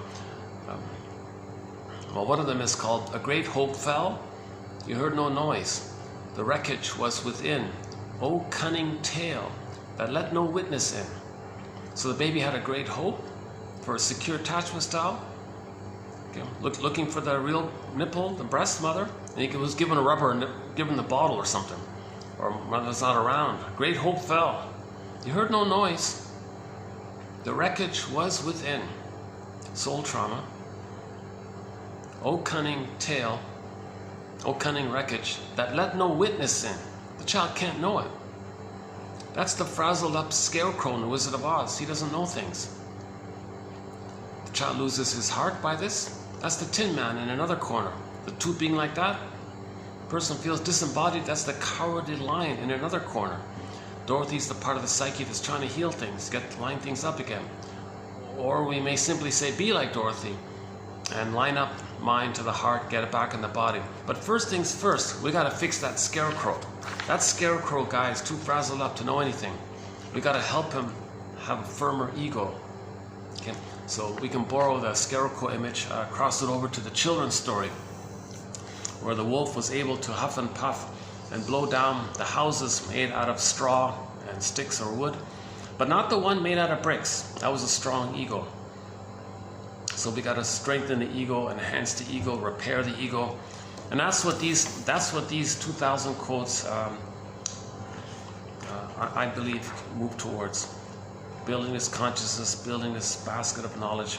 That's giving you recognition, understanding, knowledge. That's building the ego, making you aware. And then the frightening wolf can disappear. That wolf couldn't blow down the bricks house, okay? Because in the bricks house, the ego was strong to recognize that the wolf wasn't real. The baby created an image of his mother being a hungry wolf that wanted to eat him. No, the mother's not like that. It's the recognition that the person as a baby experienced attachment trauma and he was the hungry wolf. So that recognition is going to lead to mourning, the identity, and that recognition helps you to separate from the mother. As you're separating from the mother by the knowledge of yourself, sadness is going to appear. So first, sadness runs the console. With the differentiation, sadness appears. And then after sadness does its thing, then joy can run the console, or the firebird appears. Many ways to talk about the return of our soul, right? The velveteen rabbit becomes a live rabbit. It becomes real. Or the story about the carpenter who took out that block of wood and carved out this little boy and was praying for it to come to life. Well, it comes to life. The wooden boy becomes a real boy. So there's many ways to describe the return of our soul. In the Odyssey, Odysseus got home. Okay, we all live in a psychic house called the Soul Castle. So he got back to Ithaca, his soul castle. A little delay there. Then he was reunited with his feelings. That's the marriage or the reunion with his feeling self, Penelope, right? Penelope and Odysseus are not outer story. They're not characters in some kind of outer story. They're metaphors for inner dynamics. Okay, so Penelope is like the feeling self.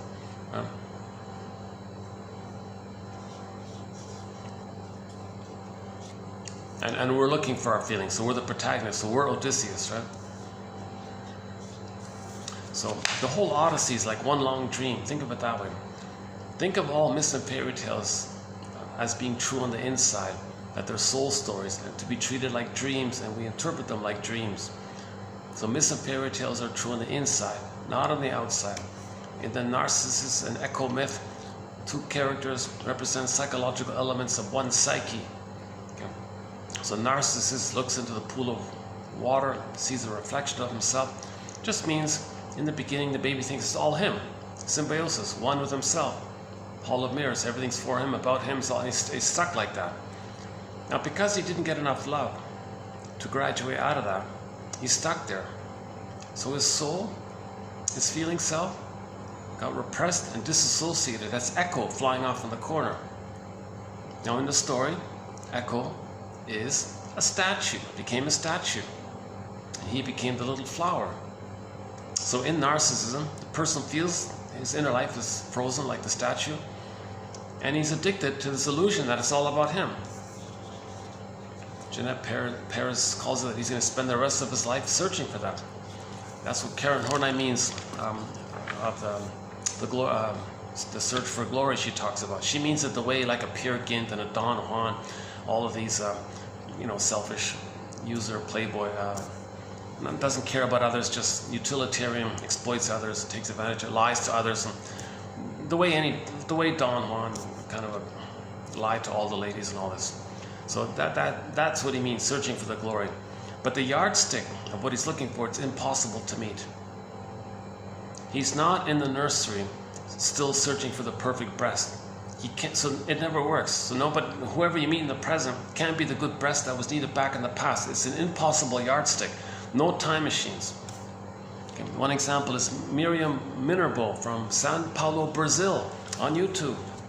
She did 2 little lectures there, both very good. We've included them in our collection here.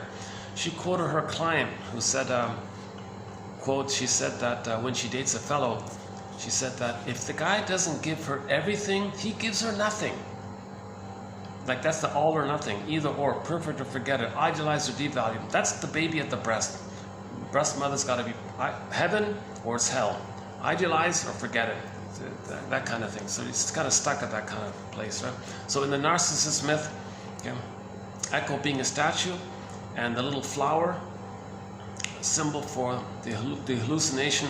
It's all about you. It's only you in your hollow mirrors. Others are just props in your dream fantasies or whatever, and you're frozen inside. So those characters represent those psychological attributes to one traumatized person, right? So they're not separate characters. They both belong to one mind. Narcissus and Echo belong to one mind. They're not separate characters in some kind of outer story, right? Speaking of relationships, yeah, today's quote is a little bit on relationships, actually, by Mr. Lay here. How are we doing here?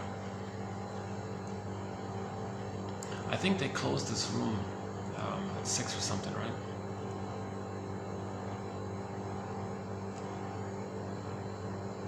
Yeah, let's see if I can finish this before it gets dark here.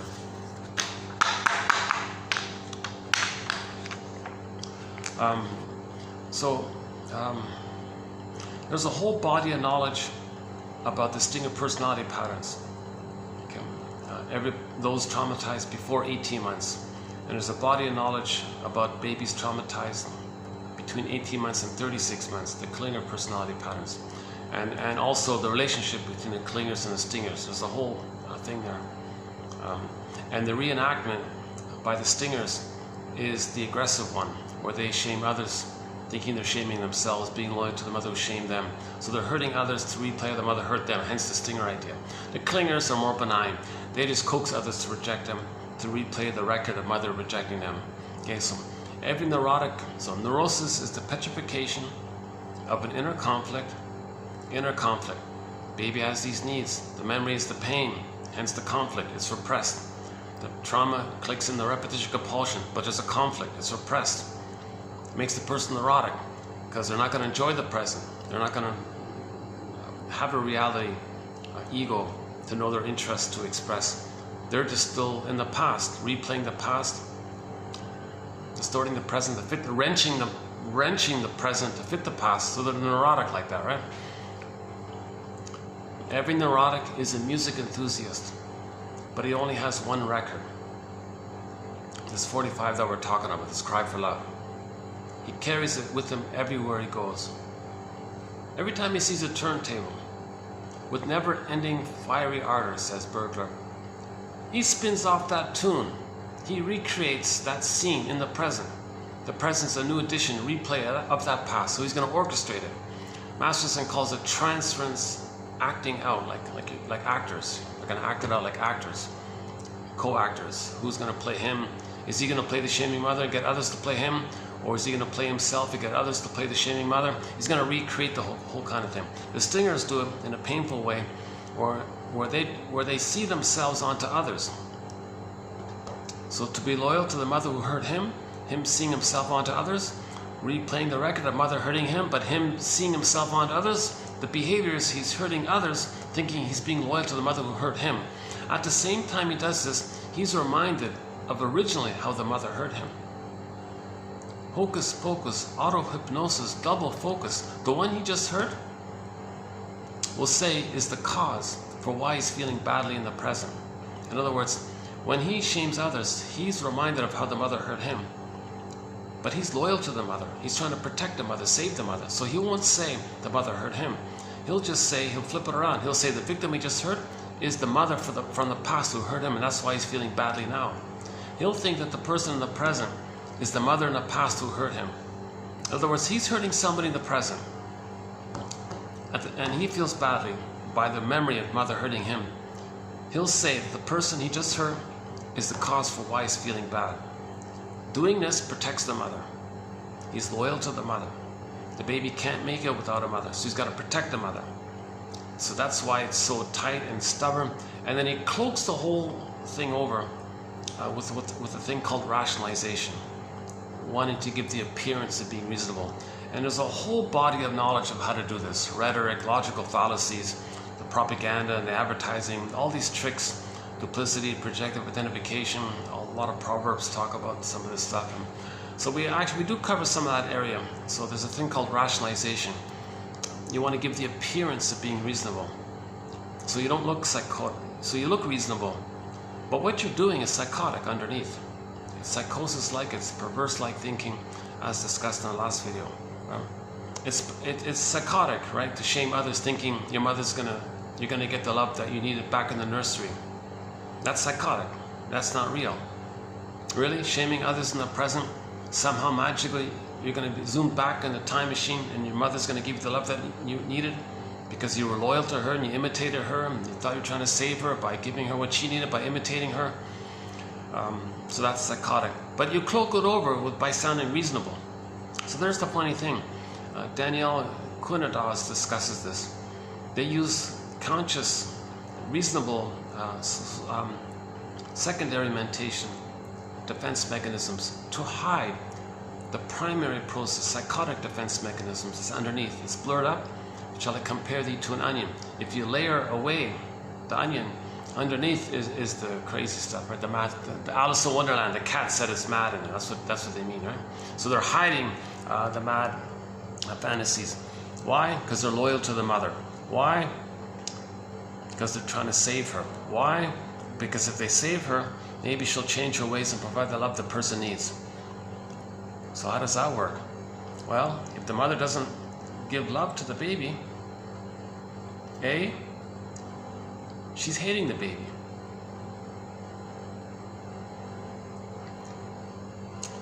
Okay, so part A is, if the mother's hating the baby unconsciously, it sets in him. He treats himself with self-hatred. That's called the inner critic. Mother hating him, he always has this voice of rejecting him. That's called the inner critic. Okay, part B, at the same time mother's hating him, the positive side of the baby is, oh mother, you don't have love for me. You're hating me. Oh, I see. Your hate is your cry for love. Oh, I see. I'm a little god, mother. Don't worry, I'll save you. What, mother?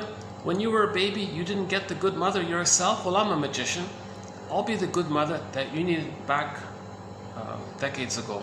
I'll save you. I'll cure you. I'll heal you. I'll fix you. Okay, also, because he needs a good mother for his development. So he'll try to save the mother. That's his sense of connection to the mother, the effort to save her. Okay? Now, because he's not getting a positive experience with the mother, the connection is to imitate her. That's his connection to the mother. So that's his loyalty, to imitate her. To have a mother, trying to save the mother, is his sense of having some kind of mother. He has no positive mother. The effort to try to save her, that's his fantasy connection of some kind of mother presence. He needs some kind of mother presence. Well, trying to save her, how does he save her? He's got to imitate her, thinking he's mirroring her. See, mother, we're one. We're two peas in a pod. I'm just like you. You shamed me, well, I'm going to shame myself. See, does that please you? We're one. We're fused. Because when you were a baby mother, you needed to be one and fused with your mother.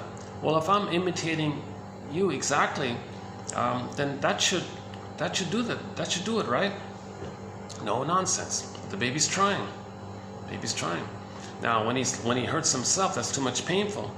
It's too painful to keep hurting himself, imitating and repeating how the mother hurt him playing the hurting mother who hurts him. It's too painful to do this. So the trick is, he'll see himself onto non-threatening substitute others. Save others. Others can play him. He'll play the shaming mother. New situation, he'll shame himself, which he sees onto others. So he's shaming others in the behavior, believing he's loyal to the script of mother hurting him, but he sees himself onto others. Mother, do you see that? I'm loyal I'm acting just like you.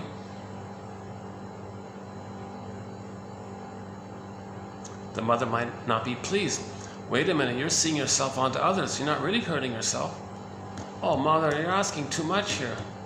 Isn't it good enough that I'm just imitating you and showing you what you were like? See, what a mess, right? It's not going to work. This is called a negative magic gesture. The child has magical thinking. He thinks that somehow by doing these gestures, by imitating her, that somehow she's going to be loved and seen, she'll change her ways. So the baby's looking to get mother's love. So he's got to save her. He's in this convoluted way to try to save her. What a mess, right? It hurts others, doesn't save the mother. It's neurotic, very neurotic, right? So every neurotic is a music enthusiast, but he only has this one record. So every person would love to love life, but with the neurotic, he only has one record. So the neurotic would like to be healed and love, and the neurotic would like to be healed and love life, but he only has this one thing, this one neural pathway. Mother hurt him, cry for love, repeat it. Yeah? So, so okay, again, last video we talked about that one.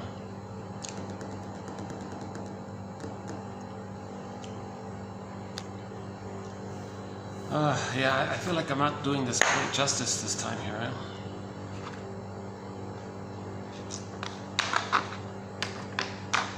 Okay, let's just leave it at that as a kind of a glimpse of it, and we'll do today's quotes here from Wilfrid Laye. Now, this Wilfrid Laye guy wrote back in the 1910s and 20s. So this comes from he wrote 4 books between 1917 and 1923, I think, something like that. So these quotes are from his various books called The Unconscious and Inner Conflict. The other one's called The Unconscious and Spirit, about the New Agers, the New Age community. So he pokes fun at them a little bit. The Unconscious and Passion, which is this mainly about the love issue, right? Romantic transference love issue. And the 4th one is about for teachers. And his campaign was, we gotta let teachers in the schools know that there is such a thing as an unconscious. And in the next video, I'll post one of the quotes I just found this morning. He was telling the teachers, look, teachers, when you say don't do this, stop that, don't do this, the child's unconscious doesn't register the negative. The child's unconscious hears, the child's unconscious hears, oh, do this, do it. A, you're doing it, so you have power and strength because you're doing it. B, the teacher says don't do it, but you're doing it. Even though the teacher says you don't do it, you don't register the negative. The unconscious gets power, so it's doing it more. So he says the solution is, well, find something else for the child to do, right? In other words, these things like don't do this, the unconscious hears, oh, do it, almost, right? So the negative word in the conscious doesn't register in the unconscious. It just picks up that the person saying it, you're getting the energy from the person saying don't do it. You feel energized. Oh, do it? What was that? All right.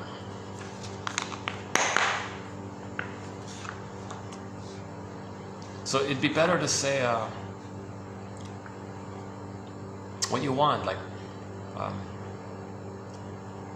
you want more friends. Play games. Play these games, rather than saying, "Oh, don't hit little Johnny." To have more friends, play Parcheesi or something, or play some of these board games or something. So if the little kid's hitting the kid, well, that's not a good example, right? Yeah, no. In that case, you got to draw a line, of course, right? No, but.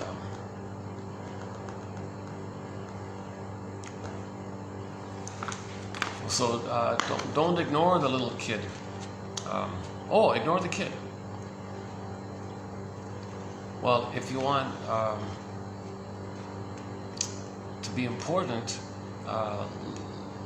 learn to play Parcheesi with others, and you'll be more important, and you'll get more grades. You'll get gold stars from the teacher. I want more gold stars, really?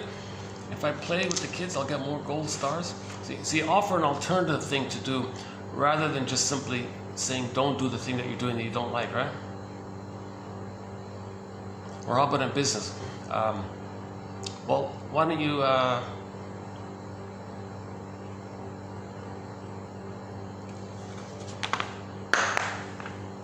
to make more money, cooperate, like trade and cooperate, make more money. You can make more money. Make more money by trading and cooperating. You can make more money. I can make more money by trading and cooperating. So you give them some alternative rather than saying, "Oh, don't do this bad thing that you're doing that no one benefits from." Well, everyone's hurting by it. Okay, I'll post it next video. It'll be in 27-25.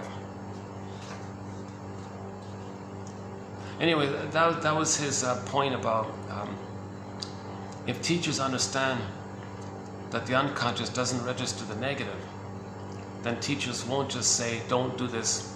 You say some positive thing that you want. Don't say the negative thing that you don't want. Instead, say the positive thing that you want. Now, this is known in self-help. In current times, this is a common idea in self-help. But this was back in 1920. This guy was saying it. Right? Okay, this is mainly from the relationships book. So let's jump into this one here. Okay, let's just do this one. Maybe what I'll do is just read it straight through. Usually okay, let's just see how it goes here.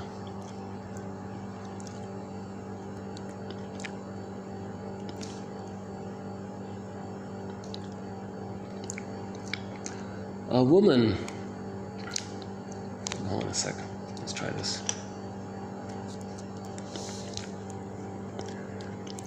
Okay, a woman whose marriage is unsuccessful. Okay, wait a second, hang on a second. Let's try this here.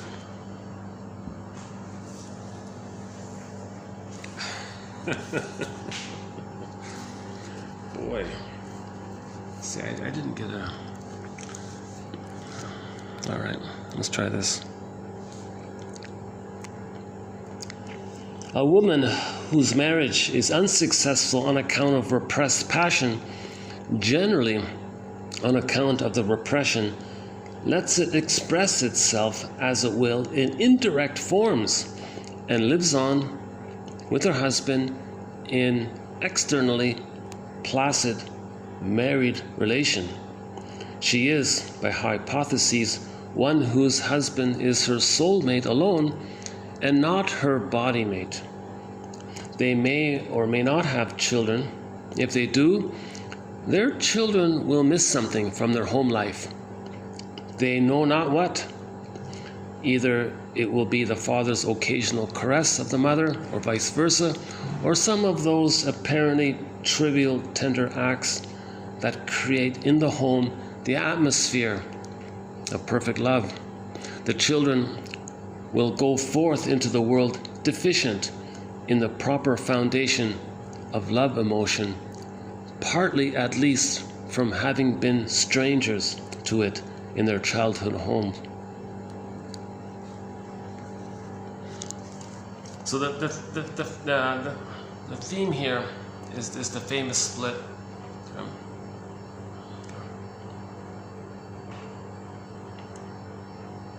So so in pop culture, they call it the Madonna. I don't like using the phrase, but in pop culture they call it the Madonna-whore complex. A split there, right?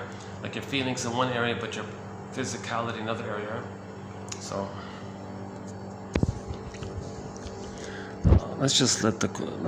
maybe I'll revisit this when I'm more refreshed here. Again, a woman whose marriage is unsuccessful on account of repressed passion, generally on account of the repression, lets it express itself as it will in indirect forms and lives on with her husband in externally placid married relation. So it's a loveless marriage, right? A loveless marriage. But she stays married to the guy, for emotional reasons, but it's a loveless marriage. It's a passionless marriage, right? And all of her passion is leaked out in some other ways, work or gossiping or whatever. She is by hypothesis one whose husband is her soulmate alone meaning like emotional, like family. He means it like that, right? And not her body mate. So the physicality is not there, right? They may or may not have children. If they do, their children will miss something from their home life. They know not what. Either it will be the father's occasional caress of the mother, or vice versa. You see, if the love and the affection are together, that's normal, right? If the father and the mother have like caresses and tender acts together, that means they're married and have passionate little interactions, right? That's normal, right? The children will go forth. So if that's missing, the children will go forth into the world deficient in the proper foundation of love emotion, partly at least from having been strangers to it in their childhood's home. Many women are unable to swing their unconscious passion over to their husbands because of an early fixation on a parental imago, image. Consciously, these young women may continue to feel passion toward their husbands, but the unconscious passion is driven back to infantile channels of gratification, and no matter how well the husband may behave later, the wife, just because her passion is and remains unconscious, will be unable to control it and surrender it to the very man of all men to whom she consciously most desires to give up all of herself. So if the woman transfers a parent onto the partner, the unconscious will reject it and shut down. The unconscious will act on its own and shut down, and there won't be any like real feeling in the inner area. But consciously she thinks, I want to do my best and all this. But emotionally it'll be shut down, right? So the unconscious may be in reaction on its own. It can act on its own. The mind has a mind of its own kind of thing, right?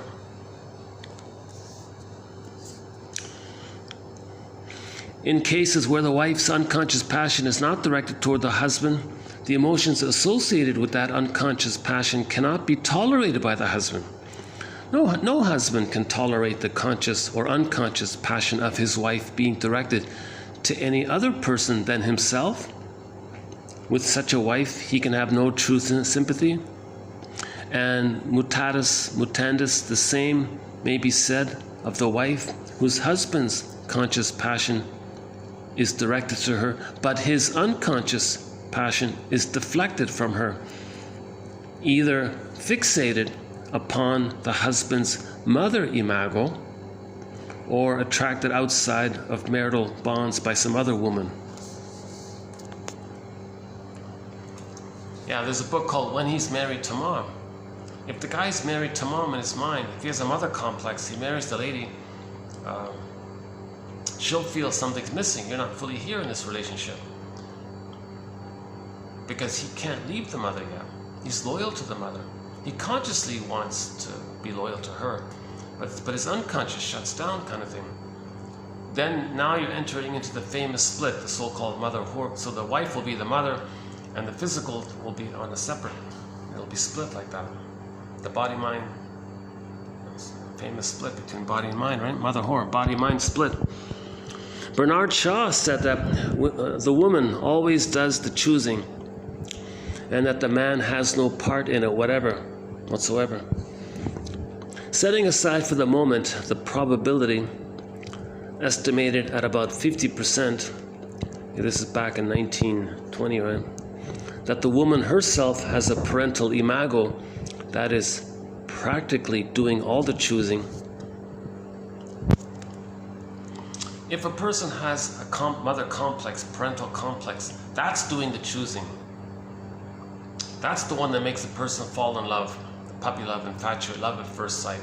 Love at first sight, oh, there's the parent. So the baby and the mother lay down neural pathways.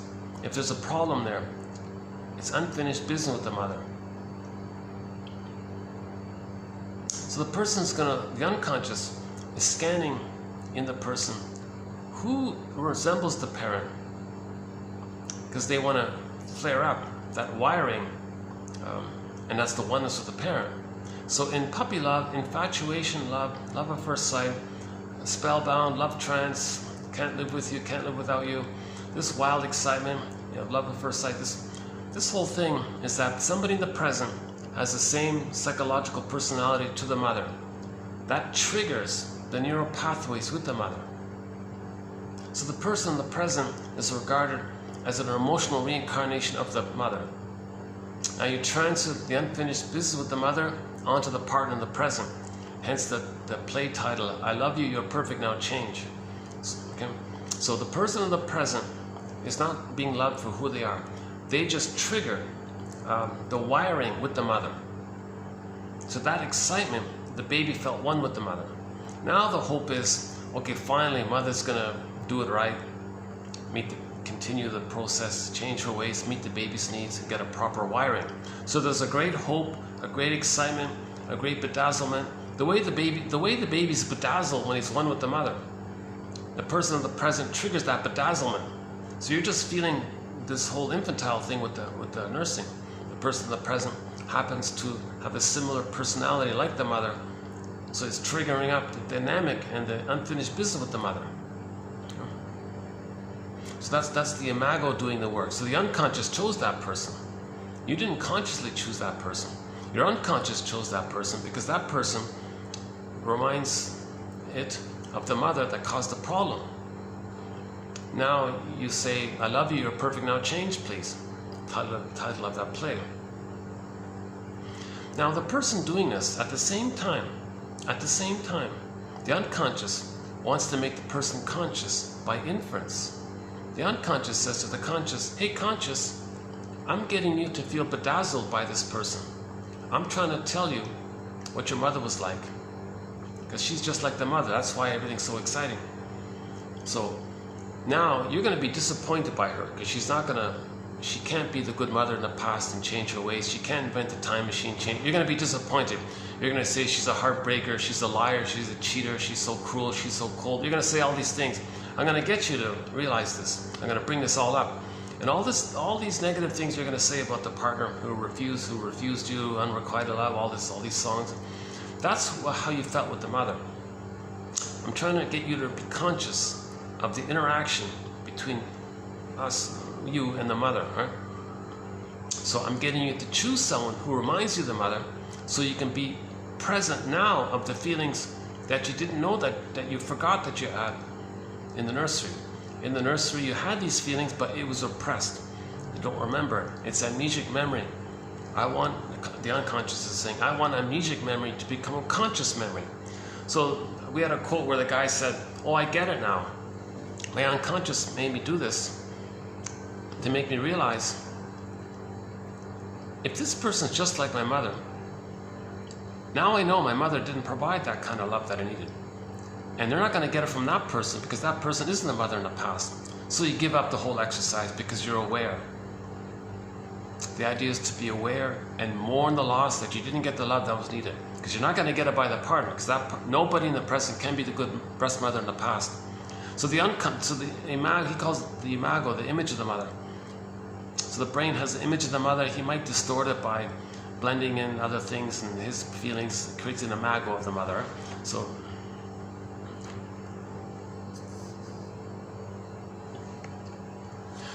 Morton Keeson, 2291-2 says, all of these negative things you're saying about the person in the present, like that Turn to Stone song. In that song, Turn to Stone, I'm not a fan of that, the singer and all that, but anyways, in that song, he said to the lady, oh, it's as if, we can paraphrase a little bit, hey, you in the present, when I was a baby, my mother turned me to stone. You remind me of her. Could you please invent a time machine? Take us back to the nursery. You play a good version of the mother that I needed. Let me have the positive experience with you. Let me lay down proper wiring. Let us hop back in the time machine, come into the present, morph into our present places, and then I can have the experience of changing the past and getting the love that I needed in the past. The lady's going to say, you're nuts, you can't do this. Now, then he does a guilt trip. Oh, okay, you're not going to do it? Well, let me try to manipulate by guilt tripping. So in the song, he says, the song says, if you don't provide the love that I needed back in the nursery, then you caused me to turn to stone now in the present. She says, nonsense. You already felt that with the mother. Nice try. I just triggered what you already felt but didn't know. You chose me to be aware of how you felt with her.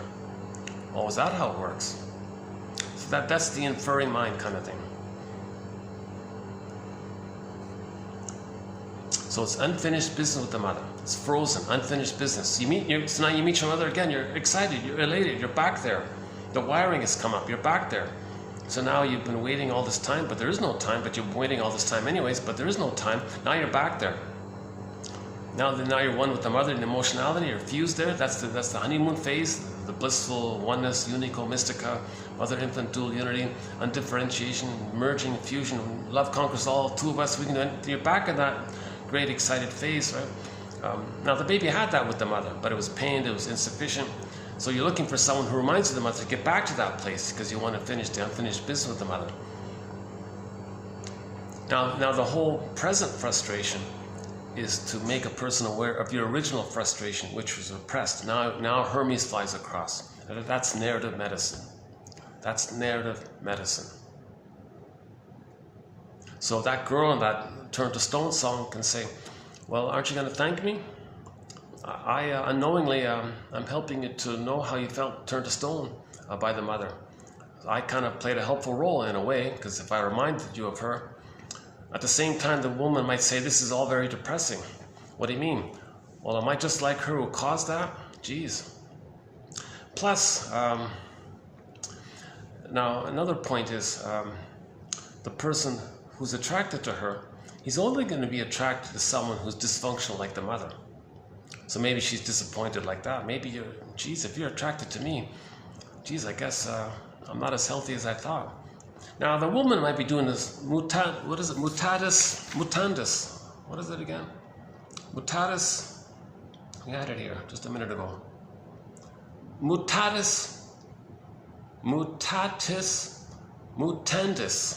Okay, like the same the other way around. She might be doing the same thing to him. You made me turn to stone. No, you're the heartbreaker. No, you're the heartbreaker. So-called hostile dependent. Can't live with you, can't live without you. They're both going to compete to see who can play the good partner that the other one needed in the nursery. So these things are going to rust out, burn out, they're going to tire out, lots of conflicts, very dramatic, ups and downs, hence all these romantic songs. Oh, you take me to the heaven, the blissful, and you're so disappointing. How can you be so cruel? How can you be so cold? How can you turn me to stone? You're such a storyteller, you're such a liar, you're such a this, you're such a that. You're a heartbreaker, you're a Fluschwieger. Fluschwieger, that's the German for heartbreaker.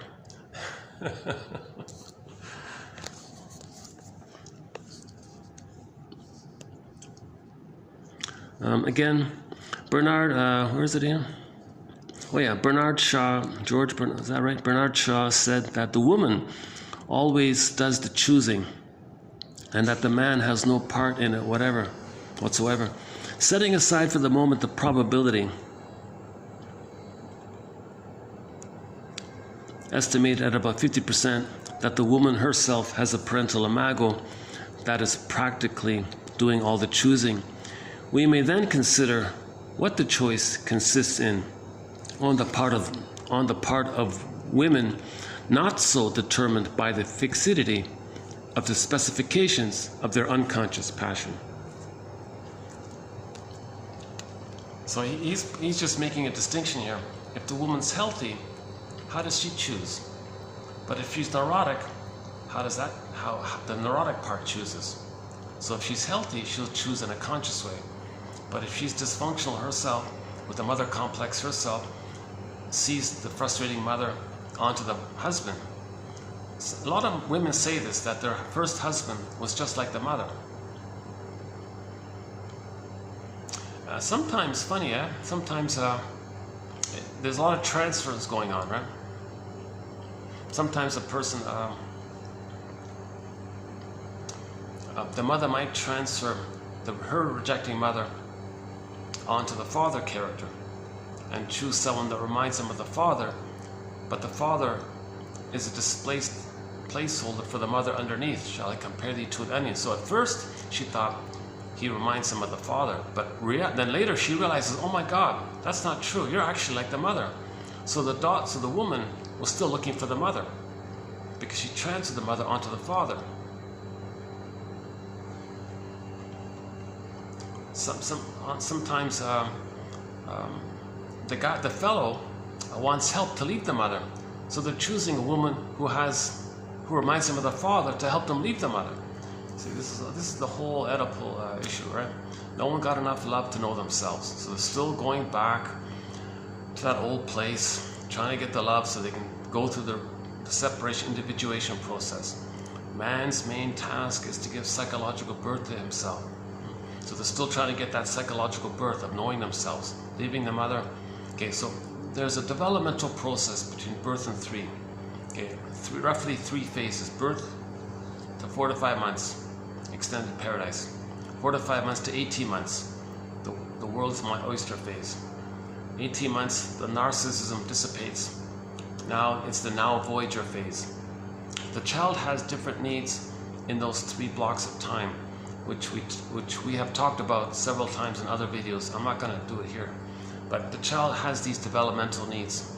So if they're frozen somewhere on that birth to 3 continuum, they're trying to go back there and resume development, try to pick up from there.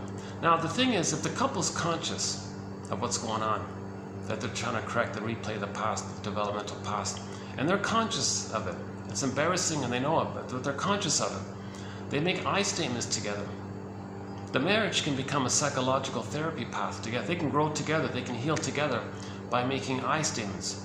Just sharing, talking, mourning together, being safe, present. They know, because they're aware of what's going on. If you're not aware of what's going on, you're going to compete. No, you change. No, you change. You be the good mother that I needed. No, you be the good mother that I needed. So it'll be very dramatic, and some people call it the hostile dependent. You're dependent because you still want mother, but you're angry, and he's hostile dependent. So these marriages either rust out, burn out, or become devitalized. Sour milk, yeah. Whoever loved that loved not at first sight. So that's the commonality. That's how common this transference love is, right? Whoever loved that loved not at first sight. You see, if the unconscious passion is fixated upon the parental imago, it will not be free. The unconscious passion will not be free. You will only love the parent. Okay, again, if the unconscious passion is fixated upon the parental imago, it will not be free and will not love anyone except the parent at first sight. The parent at first sight, right? What we just talked about. It's called transference love. Okay, and love hurts. No transference love hurts you. Nor at any other time, for that matter, just because love is the transfer of both unconscious and unconscious passion.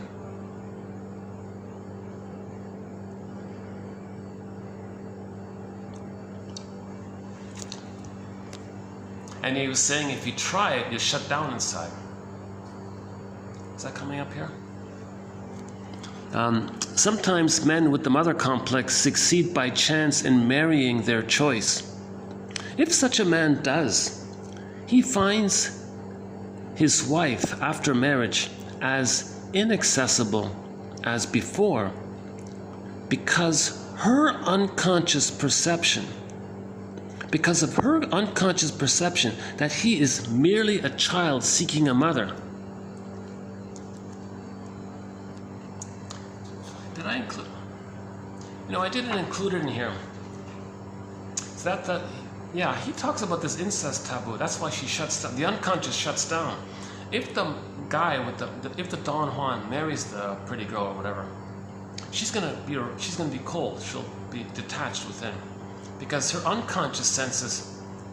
It's the incest taboo. Like the mother and the baby it's a taboo there, right? It's a basic biological taboo, right?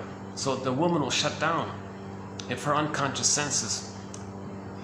Here's a boy wanting the mother. This can't be right. So she shuts down. And mutatis mutandis, is that right? Mutatis mutandis. Again, sometimes men with the mother complex succeed by chance in marrying their choice, right? So a guy marries a woman who reminds him of his mother. If such a man does succeed in finding such a girl, he then finds his wife after marriage as inaccessible as it's impossible for a child to be too intimate to the mother. It's not right. It's a taboo. There's a whole biophysiological total rejection there of that. Now, now her unconscious perception of all this is that he's still a little child seeking the mother. She doesn't want to. This is a taboo. This whole thing's taboo. And then you enter into the split, the mother-whore complex, because of that, right? So that guy there will then have a mistress, only for the body mate.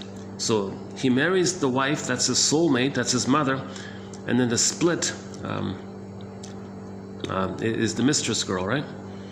Okay, not looking for only one woman, the replica of his mother imago. He can wait too until he is absolutely sure of the character of his beloved. The imago slave has the childish trait of needing instant compliance and quick results.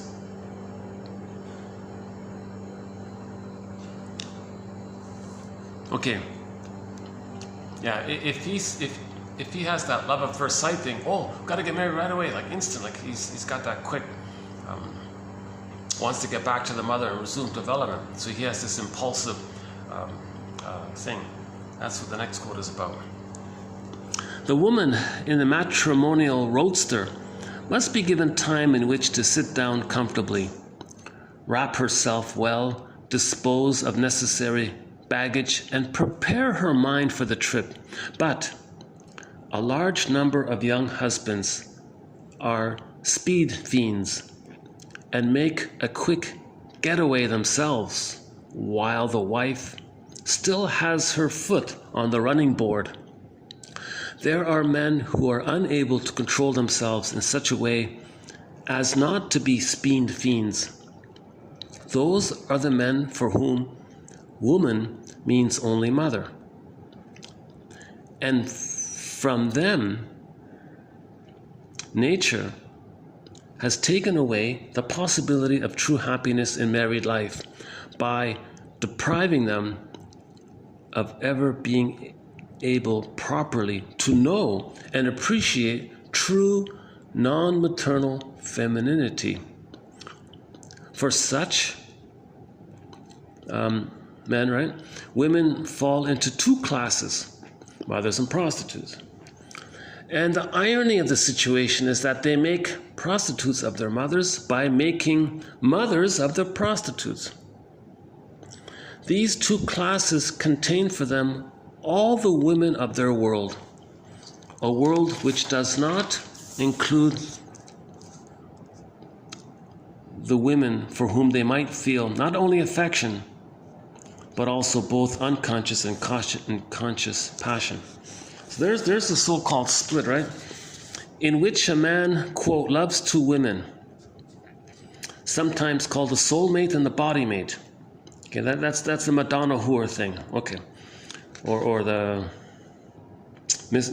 spouse mistress, let's say. Okay, true love implies the existence of both in the same woman. You see, healthy people, it's both in the same woman, right? You consciously like the person, and your body is there as well, right? So there's your tenderness and caresses and kind of like it's not split. Your feelings and your body are together. You see, if there's no complex, the feelings and the body are together. So the sexual and the love are together. Right? If there's a complex, then there'll be sex without love. If there's no complex, the love and the sex are united. When therefore a woman finds herself regarded as only a body mate, she can respond only with her body, but her own soul is attracted towards some other man. So there's the split again, right? Okay, last one here. Okay, that's about it.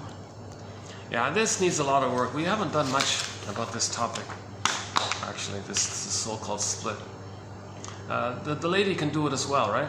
She'll be loyal to the fellow, but have some passion outside the marriage. The guy hates it, of course. He's lucky if all she does is go shopping, I guess. But there'll be a loneliness. There'll be something's missing, right? If they both have the complex. They can't unite it. They can't unite the feelings with the body. The conscious and the unconscious are split like that. Because of this incest taboo, yeah.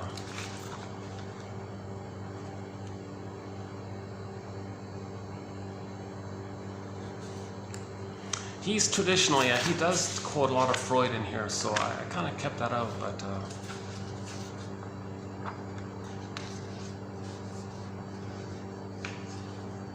See, the child, this thing with the Oedipal complex, it's a metaphor, right? But if there's a problem early on,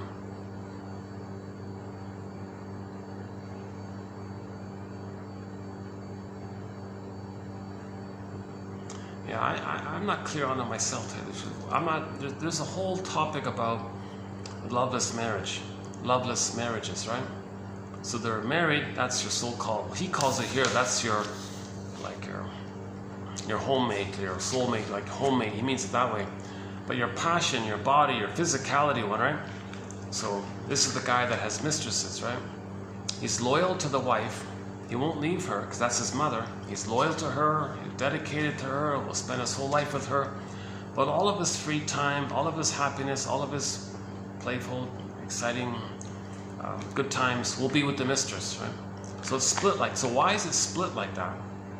Because he can't bring that passion to the mistress, to the wife. Because of this unconscious incest taboo, right? That's what he said.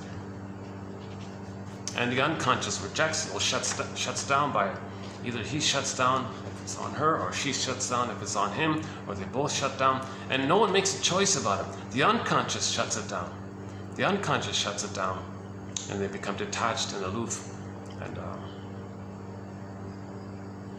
so in other words, for a normal marriage, neither partner should be married to mom in the mind, the mother imago. Now the mother imago is sometimes displaced into the father imago, but it's mainly made up of the mother imago, or sometimes it's a fusion of the two. If the father was very active in the early childhood, the child might blur up the mother image to the father image and blur it up as one, as a combination of a condensation. So they're looking for a partner later on who reminds them of both the mother and the father in those cases, right?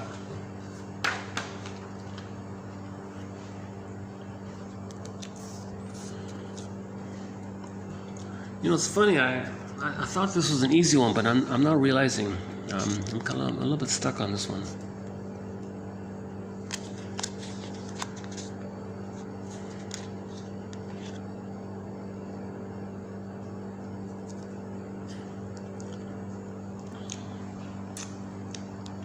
Okay, this is a little weak. These quotes are on the weaker end. I think we got stronger quotes in our 5-video thread. We did a 5-video special on this topic, actually.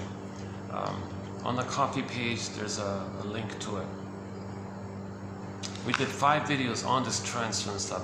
I mentioned some of the key points here in this discussion about somebody in the present who reminds you of the mother, and that triggers up the wiring with the mother, and the electricity in the wiring with the mother. That's the flared up.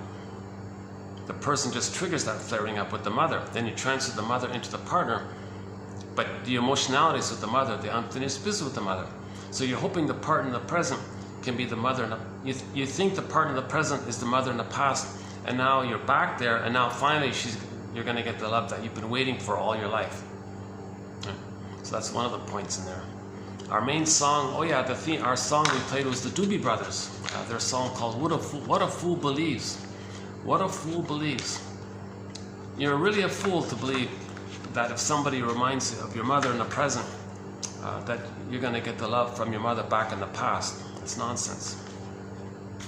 But you're doing it to know the problem in the past, to make you conscious of the problem. That's the positive intention. That's part of making the unconscious conscious. That's part of this drive for healing, to get narrative medicine. So that's why we need these quotes. And as although this batch isn't as clear, or it still contributes. There's still some contribution. I'm keeping the quote. I'm going to keep it. Yeah, 2724. There's still some value in this. I'm going to keep it. Okay, the last one here. A little slightly off topic on the last one here. Okay, the earliest feelings of the infant. Feelings of absolute omnipotence. Omnipotence of thought. Unconditional hallucinatory omnipotence. He's a little god. He's on the throne. That's the earliest feelings of the baby. He has but to utter an inarticulate cry, and to him come, apparently of their own accord, the gratifications of all the desires that he has. If in later years his greatest desire is to prove the existence of a life after death, his omnipotence is complete as a baby's if he can get the same feeling of satisfaction from the thoughts he can think about this problem. Reality thinking, which puts a stop to dreaming and makes an effort to find how things really are to each other. Okay, reality thinking, which puts a stop to dreaming and makes an effort to find how things really are related to, reality thinking puts a stop to dreaming and makes an effort to find how things really are related to each other. Okay, let's take out that one.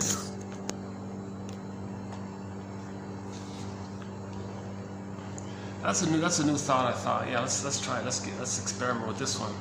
So, the idea of wanting to live forever and all this, reincarnation, live forever. My consciousness go to a computer. I'll live forever. And you get delight by this. Well, you're still in that omnipotence. He categorizes that as the same quality that the baby thinks he lives forever. He's a little god, and there's no time. The baby doesn't understand time. So this issue of living forever triggers that old feeling that the baby had that he's going to live forever. So reality testing, you accept that a person may be. In the sitcom, they said that, what was it? If life were like a week, maybe it's, what day is it of the week? I guess midlife is what, Wednesday or Thursday? For some people, maybe Friday or Saturday. Reality of time, right? But there was that woman who wanted to resist this, and she wanted to indulge in this. So she asked the comedian Steve Behrman, a New Age comic, hey, Mr. Comedy Guy, clarify, talk to me about all this reincarnation, indulge my fantasy of living forever, because I want to live forever, I want to be rich, I want to be important. What do you say? He said to her. Oh, it's funny how things work out. I once knew this guy who wanted to be wealthy in his lifetime. He was reincarnated as a pigeon and made a deposit on a BMW. I didn't say it too good this time. So her tension, he validated, put two words to something she was afraid to admit by the joke of being angry, the pigeon being angry, but the play on words, buying a BMW, so she's going to live forever, and she's angry. So she had a good laugh by that, right? So some people maybe use this idea of reincarnation or something to indulge in the timelessness of living forever. But when you're not successful, now you're facing the feeling that there is time. So to get away from that, we'll indulge in again, what is it again? The earliest feelings of the infant, feelings of omnipotence. He has but to utter a cry and his needs get met. That's pretty good. If in later years his desire is to prove the existence of life after death, his omnipotence is complete. As a baby's, if he can get the same feeling of satisfaction from the thoughts, he can think about the problem. Yeah. So that's why people are maybe interested in this topic too much, to trigger the feelings of omnipotence. Right? Now, a reality ego, puts a stop to this kind of dreaming and makes an effort to find how things really are related to each other.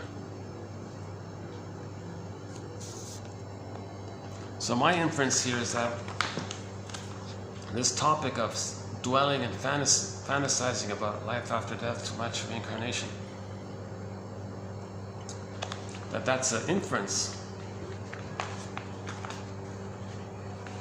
of not receiving enough love to have the conscious ego. The conscious ego is also called the reality testing ego. So you're focused on more the reality of things, right? Okay, that's just sort of a side point here. Yeah, it's getting dark here.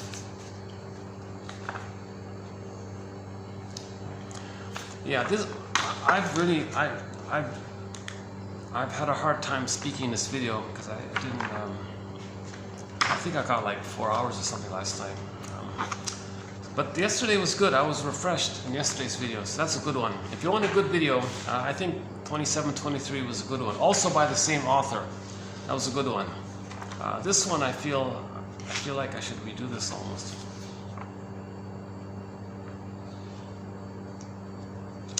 Let me just put it aside for now. Maybe in the future I'll come back to this and revisit it and do a better job on this. I know I didn't do a good job on this. So I'm just gonna leave it for the reader to work on it themselves. If you click the more link, you'll see the quotes below, and maybe they can work on it themselves. Maybe I can take a breather on trying to understand every quote here.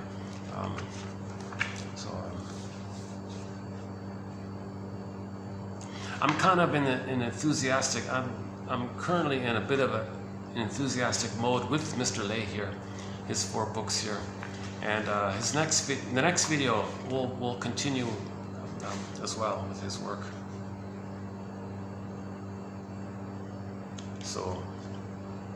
So we did 2. This is 2. This is 2 of 3.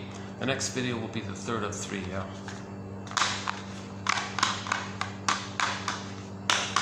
But I'm refreshed by his discussion of this back in 1917, right? He's talking about this back in 1917. By his writing style, you can feel his great enthusiasm for psychoanalysis. He really wanted to share it, make it clear. You really felt that kind of wish to. His vision was to make all of the schools around the world have it in the curriculum that all teachers understand this basic stuff. That there is such a thing as a Neptune. That there is an iceberg, the iceberg metaphor. That there is an unconscious. Brill, a guy named Brill says 85% of our decisions are made by the unconscious. The more trauma there is, the more our decisions are driven by the unconscious. So if we heal from this trauma, we can make more conscious sense. We can make more conscious choices. So the Stinger personality patterns are mainly driven by the unconscious. They're just spending their lives in the mother complex of imitating her. That's unconscious. They're not loving life by any kind of conscious choice. Their conscious choice is just a trick, a lie to themselves. They're really doing the unconscious stuff. Yeah, it's getting dark. Okay, you know what? I think yeah, let's see, what is it? Okay, they're gonna close. Yeah, they're gonna close. They're gonna close this room. Let me pack up and hold on a second. Let me pack this up for a minute.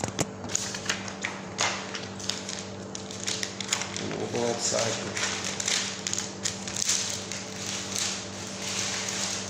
That's great. They left me alone today. That's good.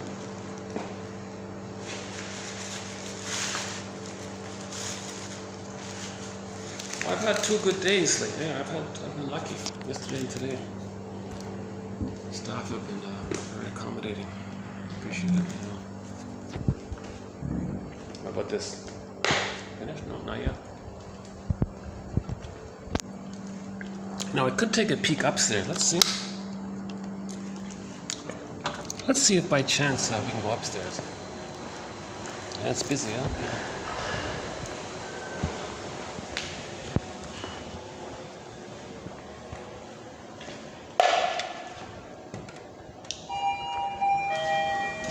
Oh, thanks.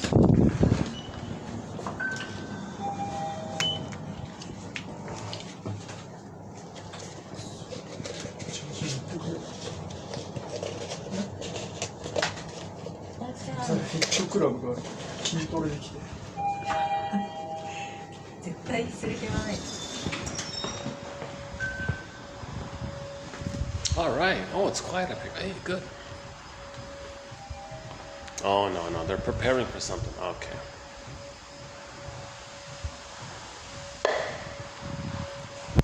Isn't this a nice room? It's like, I've only been able to use it once so far. There's usually something going on here. Okay, yeah. Hi. Is there a meeting here today? Yeah? Okay. Let's take a peek outside. Hold on a sec, yeah.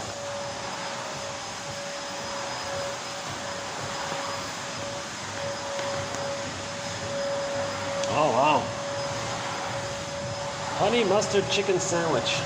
All right.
Well,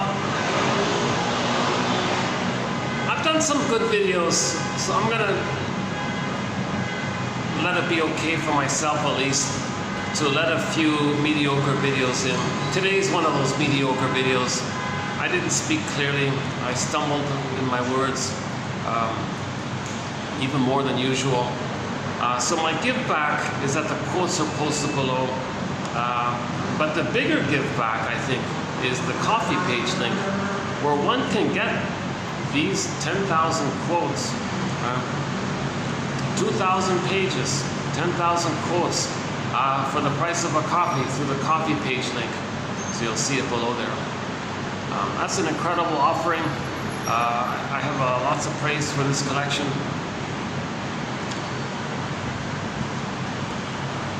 Like every batch of quotes, like 10 quotes on average, generally there's one. I'm just looking for 1 out of 10. And that's, I'm trying to maintain Robert Bly's advice. Robert Bly said, read psychology every day for 10 minutes. So each video has roughly 10 minutes worth of quotes below on average, right? And if you can get like one little aha moment, that's encouraging, that's emotional liberation, bit by bit, okay? And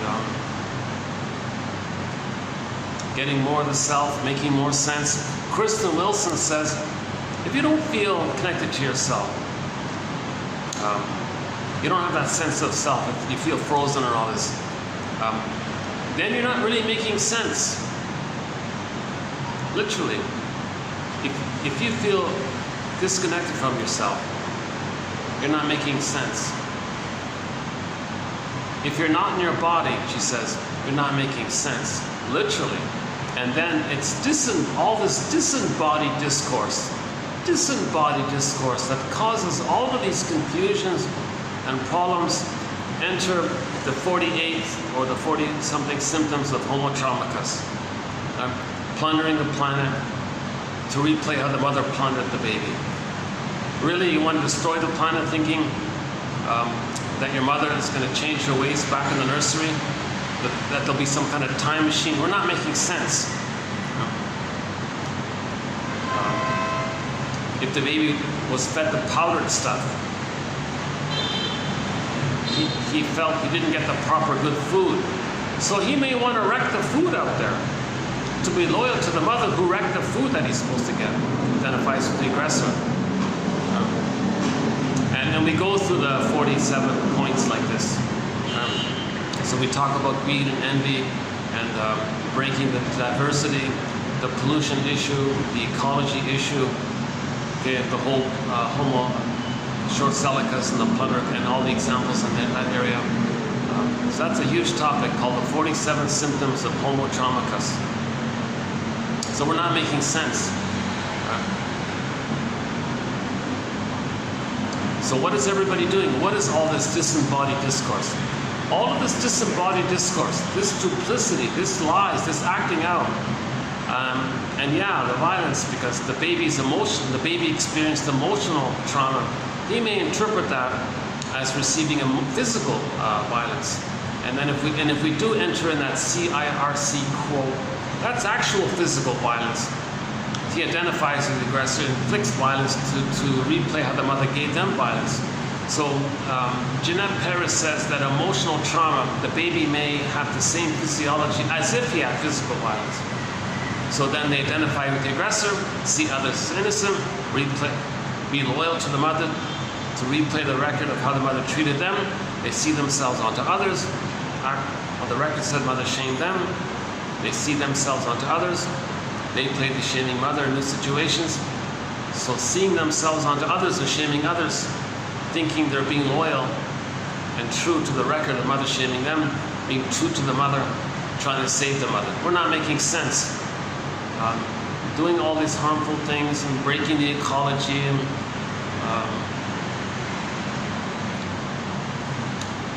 if we break the ecology, okay, now we're getting into the pollution and the global heating. And why are we doing all this nonsense?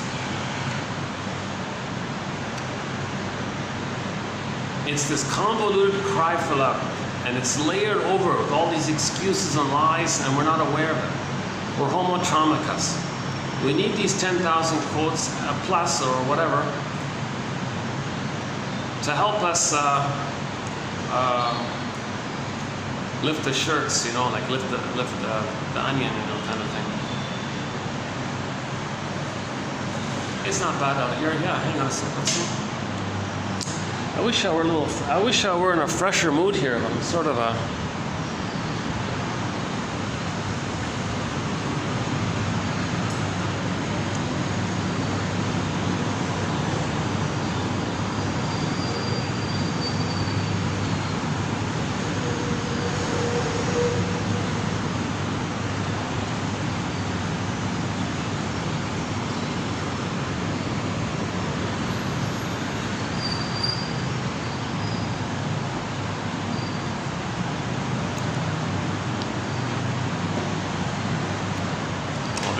this is the outdoor smokers section, yeah.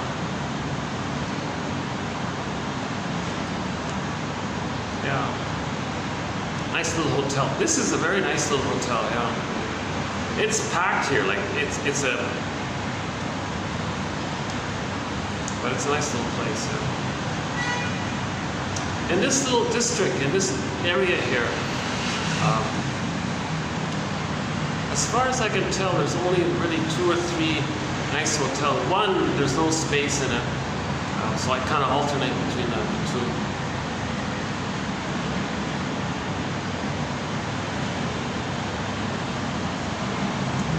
Oh yeah, there's another venue. I've done a few videos in a restaurant.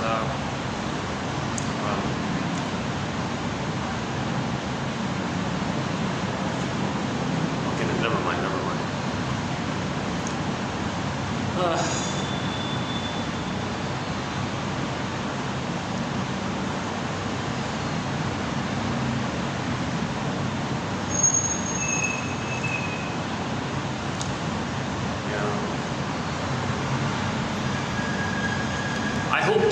I hope this isn't anybody's first time seeing me speak, because I'm sort of at my worst here today.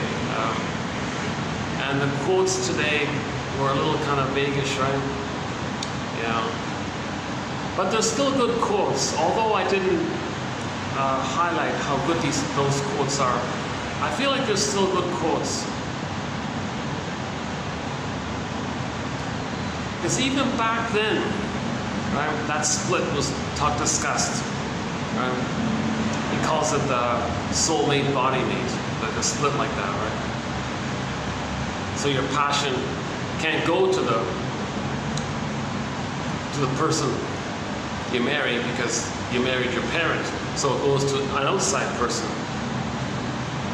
And the irony is, you have like more kind of respect because you're trying to convert the body. You want to make them the good. You want to blend it. You want to make the 2 into 1, but you can't do it the other way. So you downgrade the one and you want to upgrade the other kind of thing. You're trying to. Interesting point. Yeah. See, notice that? He said the one you marry, you put them down, kind of thing, and the one that's down, you want to lift them up. So that seems to imply you're trying to balance and reunite body and mind, right?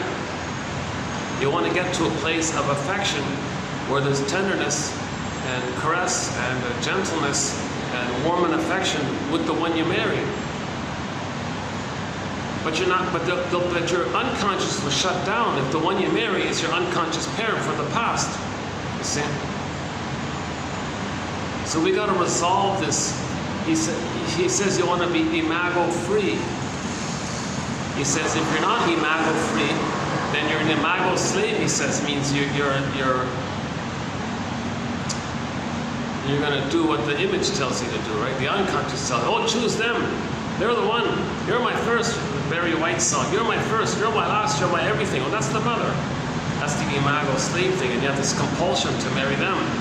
And now you're a speed. What do you call it? A speed feed. Like you want a roadster. You want to come on, let's go.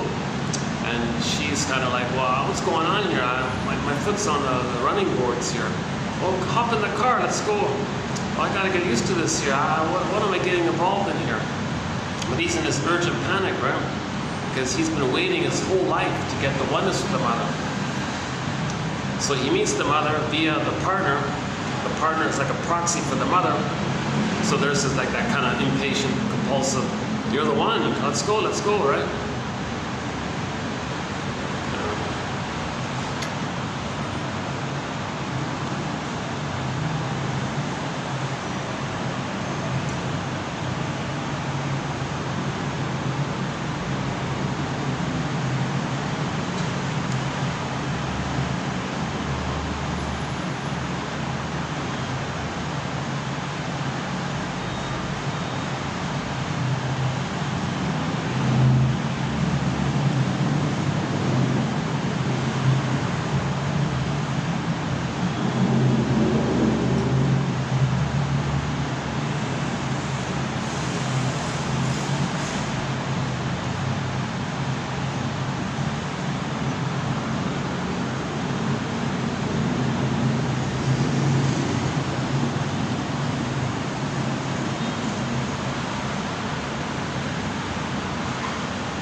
Yeah, I think that's the best point. I think that's the best point in today's video. Let's say let's turn it around. let's say the lady marries a fellow but treats him as the mother or the parent or something, but she has her passion on some other secret affair or something, let's say, she's going to elevate him and downgrade the husband. Interesting, right? That's an attempt to balance the soulmate with the body mate somehow, to try to blend it, try to move towards reuniting it.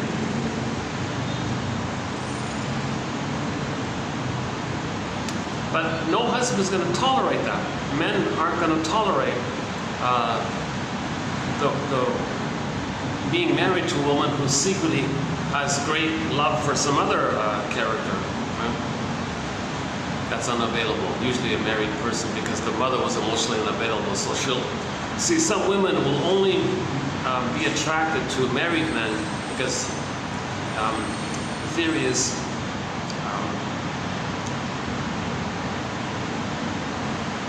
he's unavailable.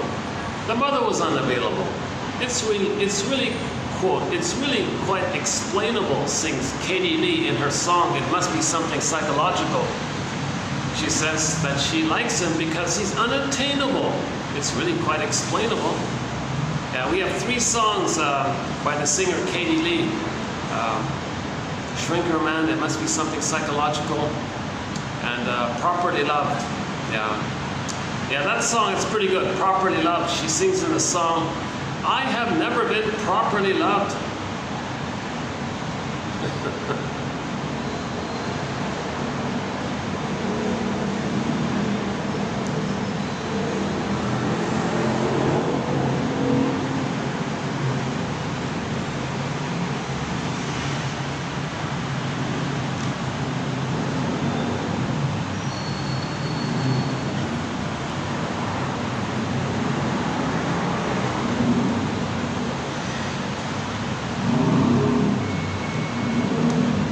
I love these bamboo trees, you know, like a small pot,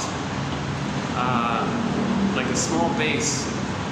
You can get quite a tall bamboo. That's amazing. I love it. Yeah. Oh, in the next video he talks about the soil. Yeah. What was it again? Hold on a sec.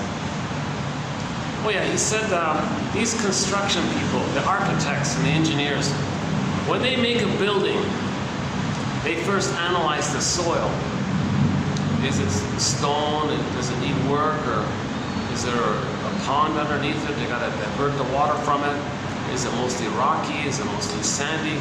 So they want to study the soil because the foundation is going to be in that kind of soil. Right? Well, a person's personality has an unconscious soil. We got to know this unconscious. Just as architects know about the soil or the foundation. Do we know our soil foundation from our personality? Do we know what's going on in it? That's the Neptune. That's the internal working model. That's the traumatic script, schema, blueprint. We don't want the baby to have a painful blueprint that distorts, that wrenches the present to fit the blueprint. It's a traumatic blueprint. The blueprint is based on the baby's first world, the mother. Then he sees the world through that lens. Kant calls it temporal spatial spectacles. He sees everything through those spectacles. So he fits everything into those spectacles. So we want the baby to have normal spectacles. Normal spectacles. I'm okay, you're okay. I'm a member of Homo Traumacus, you're a member of Homo Traumacus. Ubuntu.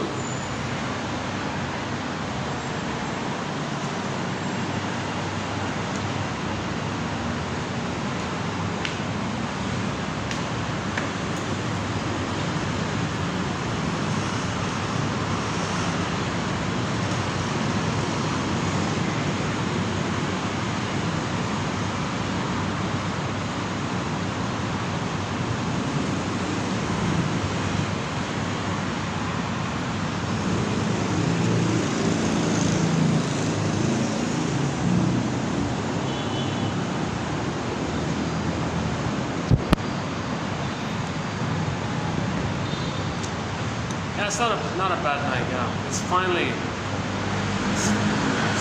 cooled off a little bit.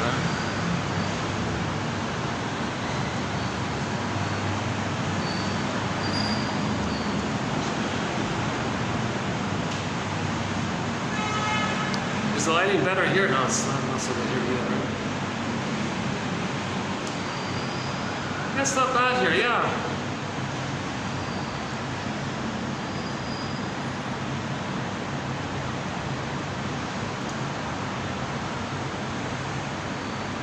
Yeah, we did that quote recently by when people listing of personality patterns, they always got to create in every situation their grandiosity, their unloved self onto others. That issue there, that's called perverse thinking. And in the Sting of Personality Patterns, we talk about the scapegoat hunger issue, the trans logic, the doublethink, some of their slogans, some of the songs they like. So there's a whole body of material around the Sting of Personality Patterns, and likewise with the Klinger Personality Patterns.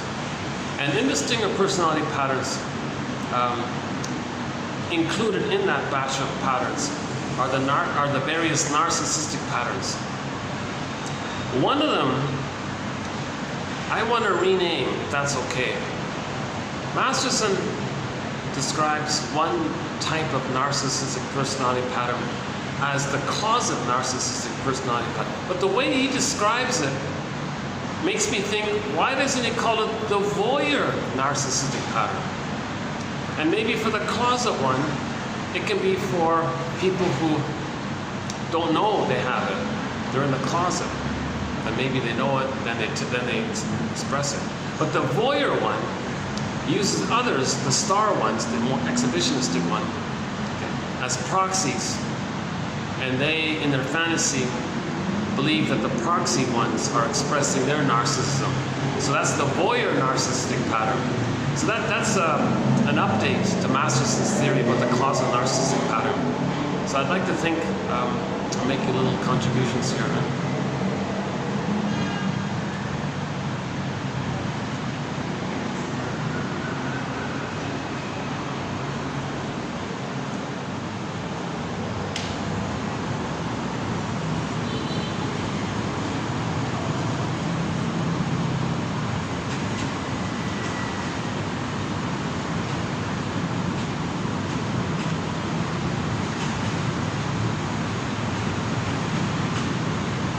Well, I'd love to finish up with our theme song, Katja Epstein's German cover of the song Windmills of the Mind.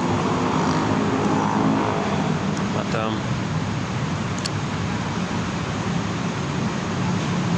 a very good English rendition of Windmills of the Mind is the one done by Barbara Lewis. Jose Feliciano does, he's sort of does a passable version of it. But those two are the key ones, Barbara Lewis and Katja Epstein, yeah.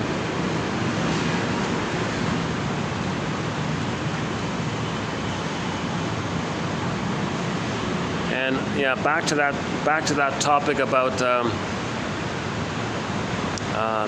romance one. The Doobie Brothers, and they have a song called What a Fool Believes. That's a good one there. Oh, hold on a sec.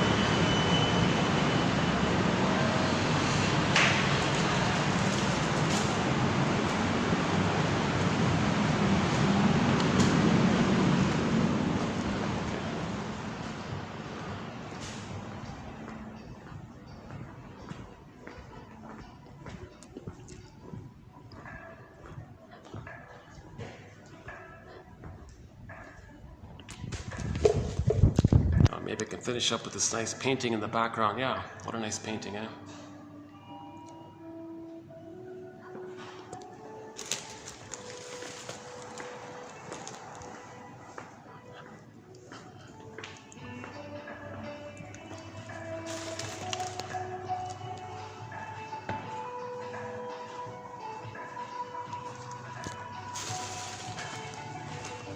There's another one here too, yeah.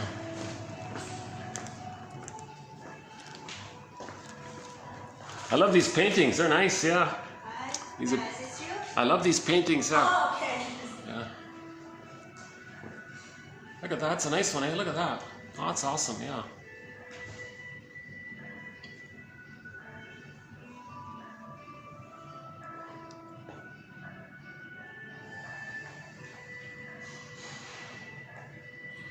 Yeah, that's a nice one.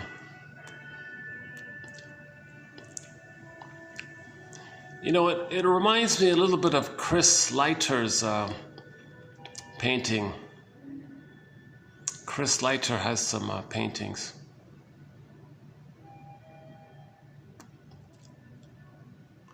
That's a nice one, yeah.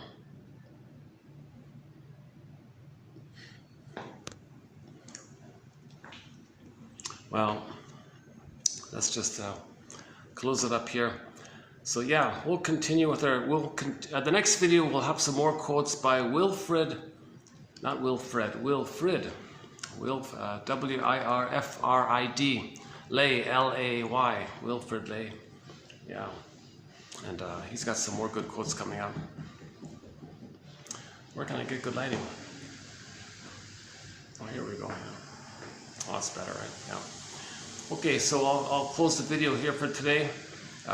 Go to YouTube and maybe play Barbara Lewis's English cover of Windmills of the Mind. Down a tunnel, down a cavern. That's the unconscious, where the light has never shone, repression. So we need night vision.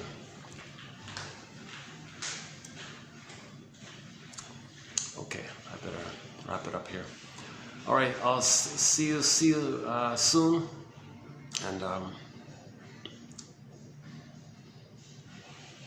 it's a nice view here. That's also a nice view here. Nice venue here. Okay, how do I end this video? Yeah, the pigeon joke. Yeah, she said to the guy, "Tell me about reincarnation."